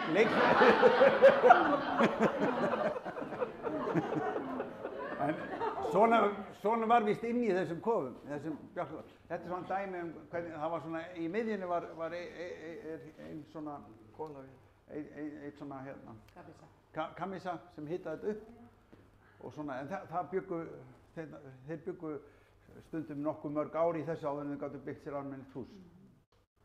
Og meira að segja sagan af því náttúrulega þegar fyrsta fólki kom að landi þarna í Gimli, þá var þetta þannig að þau byggðu sér, þau fengu eitthvað úthlutað eitthvað byggingarefni og byggðu held ég 10 hús eða eitthvað svoleiðis og þetta voru eitthvað 100 manna og þannig að það voru oft kannski 5-6 fjölskyldur saman í einu svona kofa fyrsta veturinn sko. Og á leiðinni þarna tilbaka þá komum við í einum kirkjugarði því að amma eins í hópnum var þarna jörðuð. Því að faðir hans hafði flutt heim sko 38 held ég eða eitthvað. Já, eða ekki. Eða afans, já. Þannig að amma hans var jörðuð þarna. Hann hafði þá flutt í kjölfarið heim eftir að hún lést. Og þá við heldum hann smá svona minningarstundi að Þórey stýrði því hérna Djákni sem var kona hans Erlings. Hún hérna stýrði því, mjög skemmtilega þarna. Kvöldi fengum okkur oft eitthvað að borða, nautastekur oftast. Þarna vorum við, það er hérna, þessi veitingastaður var svolítið sérstaklega að þetta var hérna, þetta hafði verið hesthús Hudson Bay félagsins. Og hérna hafði verið breytt hérna í veitingastað. En Hudson Bay félagi, við heyrðum það svo seinna þarna frá hérna, okkar leiðsögumanni að það hafði verið lýst gjaldþrota nú í vor. en það var með kennitölu síðan 1611. Þannig að það er raunlega einhver lengsta starfsævi eins fyrirtækis. En það var sem sagt lýst gjaldþrota í vor. Og daginn eftir fórum við sem sagt í svona sightseeing-túr Winnipeg borg. Og þar er heilmikið safn sem er hérna svona mannréttindasafn heitir þetta. Það er svona, ég er kannski svolítið jarðbundin að ég veit ekki hversu mikið mannréttindi heiminum batni við að hafa svona mikla byggingu en arkitektin hefur örugglega grætt vel á þessu. En svo við vorum með hérna skemmtilegan leiðsögumann, hann heitir Stefán Jónasson og er prestur Únítara safnaðarins. En Ásmundur Eymundsson var einmitt í þeim söfnuði. Og ég held, Únítara söfnuði, ég held þetta væri, þetta er einhverjum rosalegir öfgamenn. En þetta er sem sagt mjög frjálslyndur söfnuður. Þetta var svona fríkirkjusöfnuður og þeir leyfðu konum að vera prestar og eitthvað svoleiðis. Þetta er í rauninni bara lútherskur söfnuður en aðeins frjálslegri heldur en og þetta kom held ég til að því að það voru 2 prestar og það var ekki eining um það hver ætti að vera prestur íslenska söfnuðarins samt úti og þá var bara stofnað annað trúfélag fyrir hinn prestin. Og það vill svo til að sá prestur, hann var hérna úr Lóninu, hann var hérna Jón Bjarnason úr Stafafelli í Lóni sem að hérna átti á hér marga ættingja í dag. En hérna, hvað er það? Hann sýndi okkur hérna meðal annars þetta hlið og þetta var sem sagt í Winnipeg var ekki borg þannig séð þegar Íslendingarnir voru að koma þarna fyrst heldur var þetta bara virki frá þessu Hudson Bay félagi. Hérna, þeir voru að ná sér í skinn þarna og svona. Það var svona borgarvirki, þetta var eina sem var svona almennilega eftir af því. Og þarna inni voru alls konar, það er hægt að segja sögu á því, þau eru búin að endur byggja þetta allt með einhverjum, það er allur gróður sem fyrirfinnst, náttúrugróður þarna á svæðinu fyrirfinnst þarna inni og það er bara svona, það sjást svona grunnarnir af gömlu húsunum þarna. Það er engin bygging uppistandin nema hliðið sjálft. En þetta er skemmtilegt að skoða. Svo þaðan fórum við og skoðum þinghúsið og það er svolítið merkilegt að það er meira og minna byggt af íslenskum verktökum eða svona verktökum þarna úti sem var stýrt af Íslendingum og þar fyrir utan stendur stytta af Jóni Sigurðssyni sem aldrei kom til Kanada. En hann er þarna og stendur hérna beint fyrir framan þinghúsið í Manitoba. Og hérna, þetta er systurstytta af styttunni á Austurvelli og því að þeir gáfu okkur, held ég það fé sem fór í að Einar Jónsson fékk til að gera þessar styttur. Svona cirka bát, ég fer frjálslega kannski með einhverja staðreyndir en þetta er nokkuð rétt. Þarna beint á móti þinghúsinu var svo dómhúsið og þar fengum við sögur af það var eiginlega lengstu sögurnar bara dómarana. Þeir voru nokkur Íslendingar sem hefði verið dómstjórar og dómarar en ekki nema einn Íslendingur sem hefði verið dæmdur. Hvort sem það er eitthvað tenging þar á milli eða ekki, sko. En svo er þessi saga sem Eymundur sagði þegar hann kom heim að hann hefði ekki náð utan trén og enginn trúði honum. Hann er kannski að fór fyrir honum svolítið eins og þetta með sögunum með Úlfur Úlfur. Hann sagði stundu svolítið ósatt og hættu menn að trúa öllu sem hann hefði. En allavega hérna afkomendan sem er með álíka stóran faðm, hann reyndi þetta og þetta stenst allt saman. Þetta er tréð þarna fyrir framan þinghúsið. Við heyrðum líka af þessum Íslendingi eða manni ættum frá Íslandi, William Stevenson. Hann hafði verið í seinna stríðinu mikill vinur, eða sko í fyrra stríðinu hafði hann kynnst Churchill og í seinna stríðinu gerðist hann svona njósnari fyrir Churchill og mikill vinur hans, hvort hann var ekki samstarfsaðili hans, var Ian Fleming og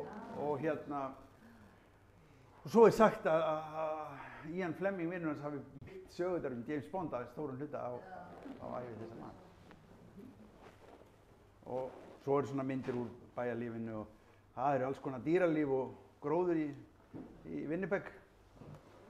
En sem sagt, svo fórum við að skoðum þetta hús Jóns Halldórssonar. Þið sjáum vel hvernig það líður út. Það stendur bara nokkuð vel enn þann dag í dag.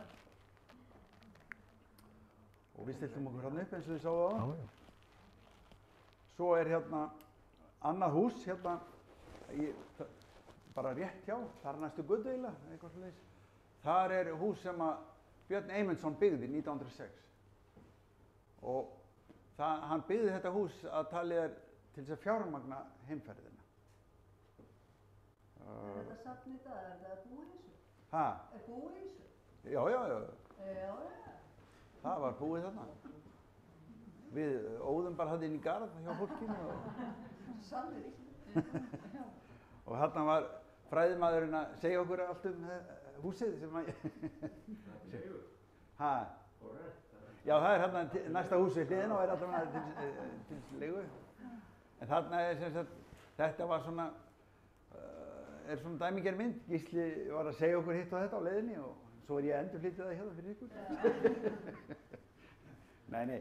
En svo vorum við náttúrulega líka, við þurftum að borða og skemmt okkur og gerðum það þarna meðal annars, þarna kvöldið eftir þetta og þarna fórum við inn á einhvern móða fína veitingastað sem að var nú virtist að vera óuppbókaður en við fengum samt til enga sal og enga samkvæmi og gátum haldið ræður og skemmt okkur vel þarna fram eftir kvöldi. Daginn eftir fórum við svo aftur þarna rétt hjá Gimli og þetta landtökustaðurinn þar sem að Íslendingarnir komu þarna í október 1875. Þeir komu á prömmum hérna, þeir leigðu ykkur að pramma og svo var eitthvað vont veður og kallinn, skipstjórinn, hann bara sleppti prömmunum bara og létu bara fljóta hann upp í fjöruna og þau vissi ekkert hvað þau átti að gera og svo sigldi hann bara tilbaka. Og það var nú ein hann kona í hópnum sem var alveg komin að því að eiga að fæða og hún sem sagt hérna hún eignaðist hennan son, Jón Ólaf Jóhannsson, hérna 22. október, morgunin eftir undir þessum steini hérna. Já. Bara í fjörunni, þar sem þau var hent í land. Það hérna, og þarna vorum við bara að spóka okkur og sumir voru að tína steina hérna fjörunni, meðal hans Þóri. Og hérna, þannig að við vorum að taka minjagripi og eitthvað svona. Og hérna voru bændur úr Suðursveit að spóka sig þarna. Svo héldum við áfram yfir í Árborg. Þar var tekið vel á móti okkur í einhverjum, það var enn eitt safnið reyndar og þar var svona einhver samkomuhús sem að, það í Árborg var eiginlega svona svolítið miðja þessa Íslendingasvæðis þarna og það kannski, ég glemdi að segja það áðan að Íslendingarnir komu þarna 1875 til þess að stofna Íslenskt ríki og voru í rauninni með sína eigin stjórnarskrá og þetta var í 10 ár cirka Íslenskt ríki. Nýja Ísland. Já, Nýja Ísland. Áður en þeir gengu inn í Manitoba fylki, sko. En síðan fóru að koma þarna, þeim gekk ekkert sérlega vel að ráða, þeir kunni ekkert almennilega á svona Akuryrkju, Íslendingarnir, en það fóru að koma þarna mikið Úkraínumenn og þetta samkomuhús byggt eitthvað í samvinnu Íslendinga og Úkraínumanna held ég. Það var mikið Úkraínumenn þarna sem kenndi þeim, voru miklu betri í svona Akuryrkju. Þetta svona dæmigert safn eins og áður, húsin öll merkt einhverjum hérna Oddleifsson og bla, en það líka Kowalski, þetta sjáu það líka og hérna fleira safnamyndir. Hérna, mér fannst þetta áhugavert, ef að Raggi hefði verið með okkur þá hefði hann getað tekið lagið hérna. En svo fórum við hérna til bæjar sem heitir Riverton, hét áður Lundi og það var hérna, mjög gaman að koma þar, það var hérna, við hittum það til meðan þegar við vorum búin að stoppa rútuna þá kom þessi gamli maður hérna rúllandi upp að rútunni og greinilega sá að þetta voru Íslendingar og hérna, ég veit ekki hvað það hægt, hvað þetta virki. Var hann ekki íslenskur sjálfur?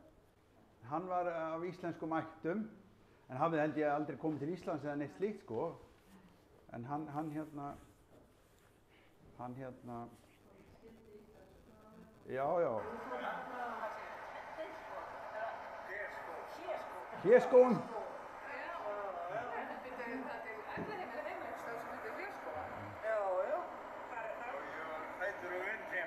fæddur á vindumum, sko. Þetta, það er ekki hreimur, maður heyrir ekki hreim, sko. Þannig að hérna, við vorum alveg steinhissa, sko. Hann kom hann bara og talaði við okkur íslensku. Var greinilega æstur í að fá að tala íslensku.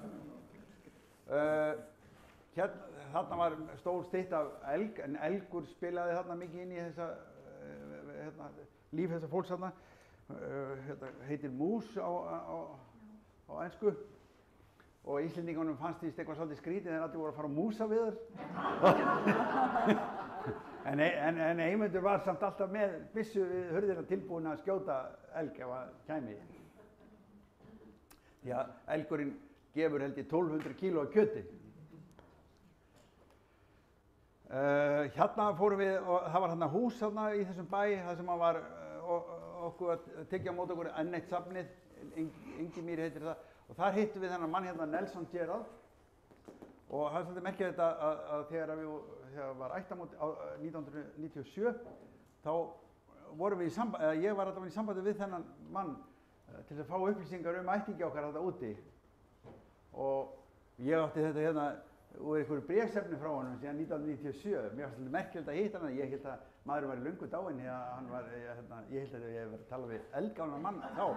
En hann var þarna sprellnefandi og talaði ágætt íslensku og skemmtilegur. Svo fórum við þaðan yfir til Heklueyju, en þar hafði einmitt Ásmundur Eymundsson og Stefán Eymundsson búið tíma. Ásmundur mestallan sinn tíma, en Stefán í einhvern skemmri tíma.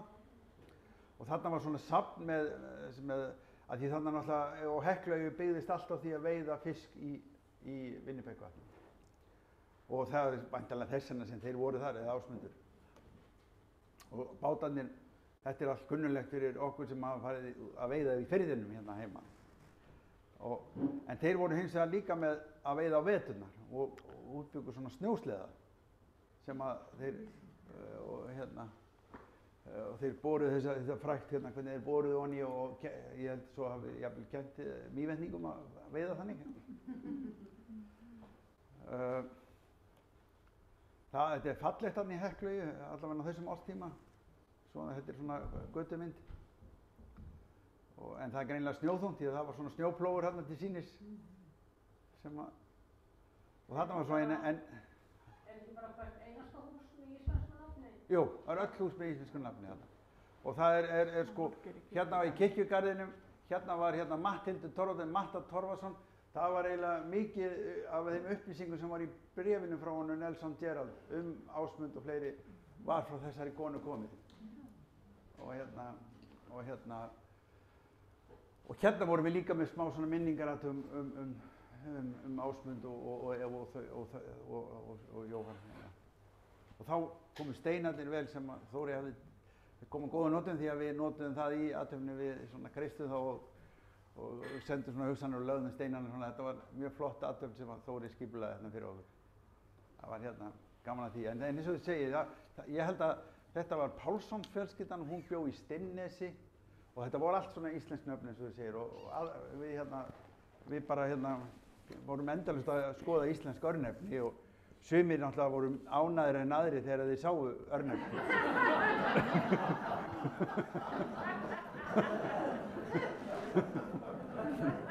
Það er nú svona. En svo var að fara tilbaka daginn eftir og þá fórum við þarna yfir landamærastöðinni þarna tilbaka, eins og ég sagði það var miklu auðveldara að fara heim til Trump heldur en frá honum. Og en svo var svolítið skrítið að þeir voru að flytja svona hálm yfir landamærin til Bandaríkjanna. Ég veit ekki, það er greinilegt að Bandaríkjamönnum skortir hálm. Það var komið nokkur svona bílar yfir. Það er ekki hálfkvöldin að strömm? Jó, það gæti verið sko. En við gistum svo í bæ sem heitir Fargo, sem er þekktur úr bíómyndum og sjónvarpsþáttum. Hann er á landamærum North Dakota og Minnesota. Það sem ég fannst merkilegt því ég er í háspennubransanum og háspennulínum og svona. Það voru svo miklu háspennulínur þarna á aðalgötunni sko. Og ég hafði gaman að því. Sko, sitt hvorum megin við sko. Þetta er fallegt.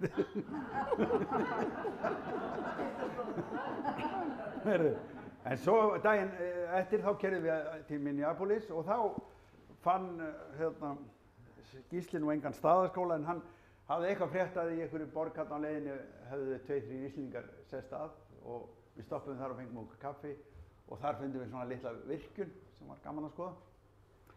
Og þá vorum við bara komin hérna á barinn í Minneapolis og þar var meira sér hægt að kaupa reykja hérna vodka. Við vorum alveg að komast heim, en svo flugum við heim þaðan. Við reyndum með stopp í Shop of America, Mall of America, þar sem ég keypti þennan fína jakka. Þannig ég ætla bara að þakka fyrir mig.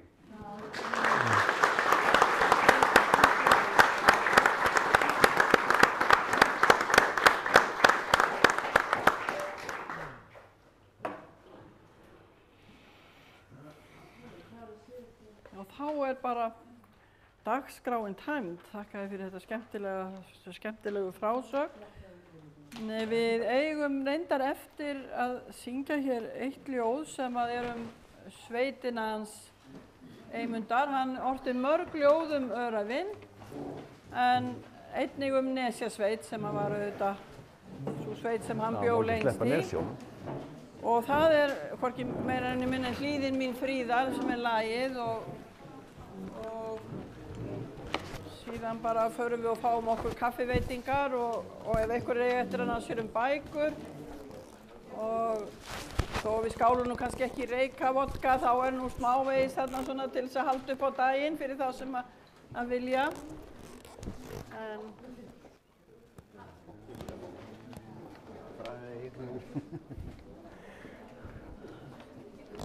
Eða ekki?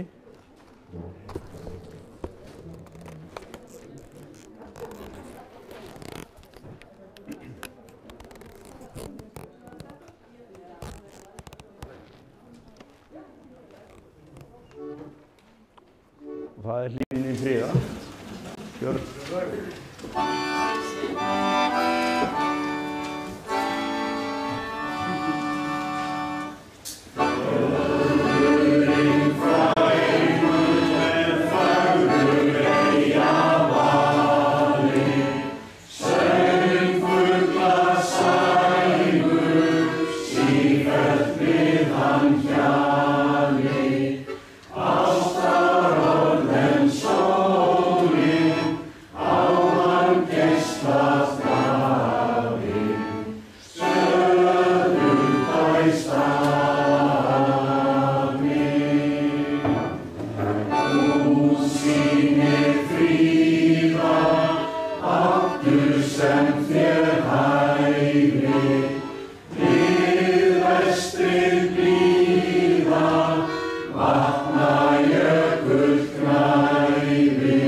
Hér frammi og rappa saman og taka bækur ef einhverjir eiga eftir.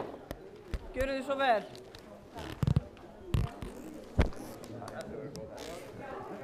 Já, þetta var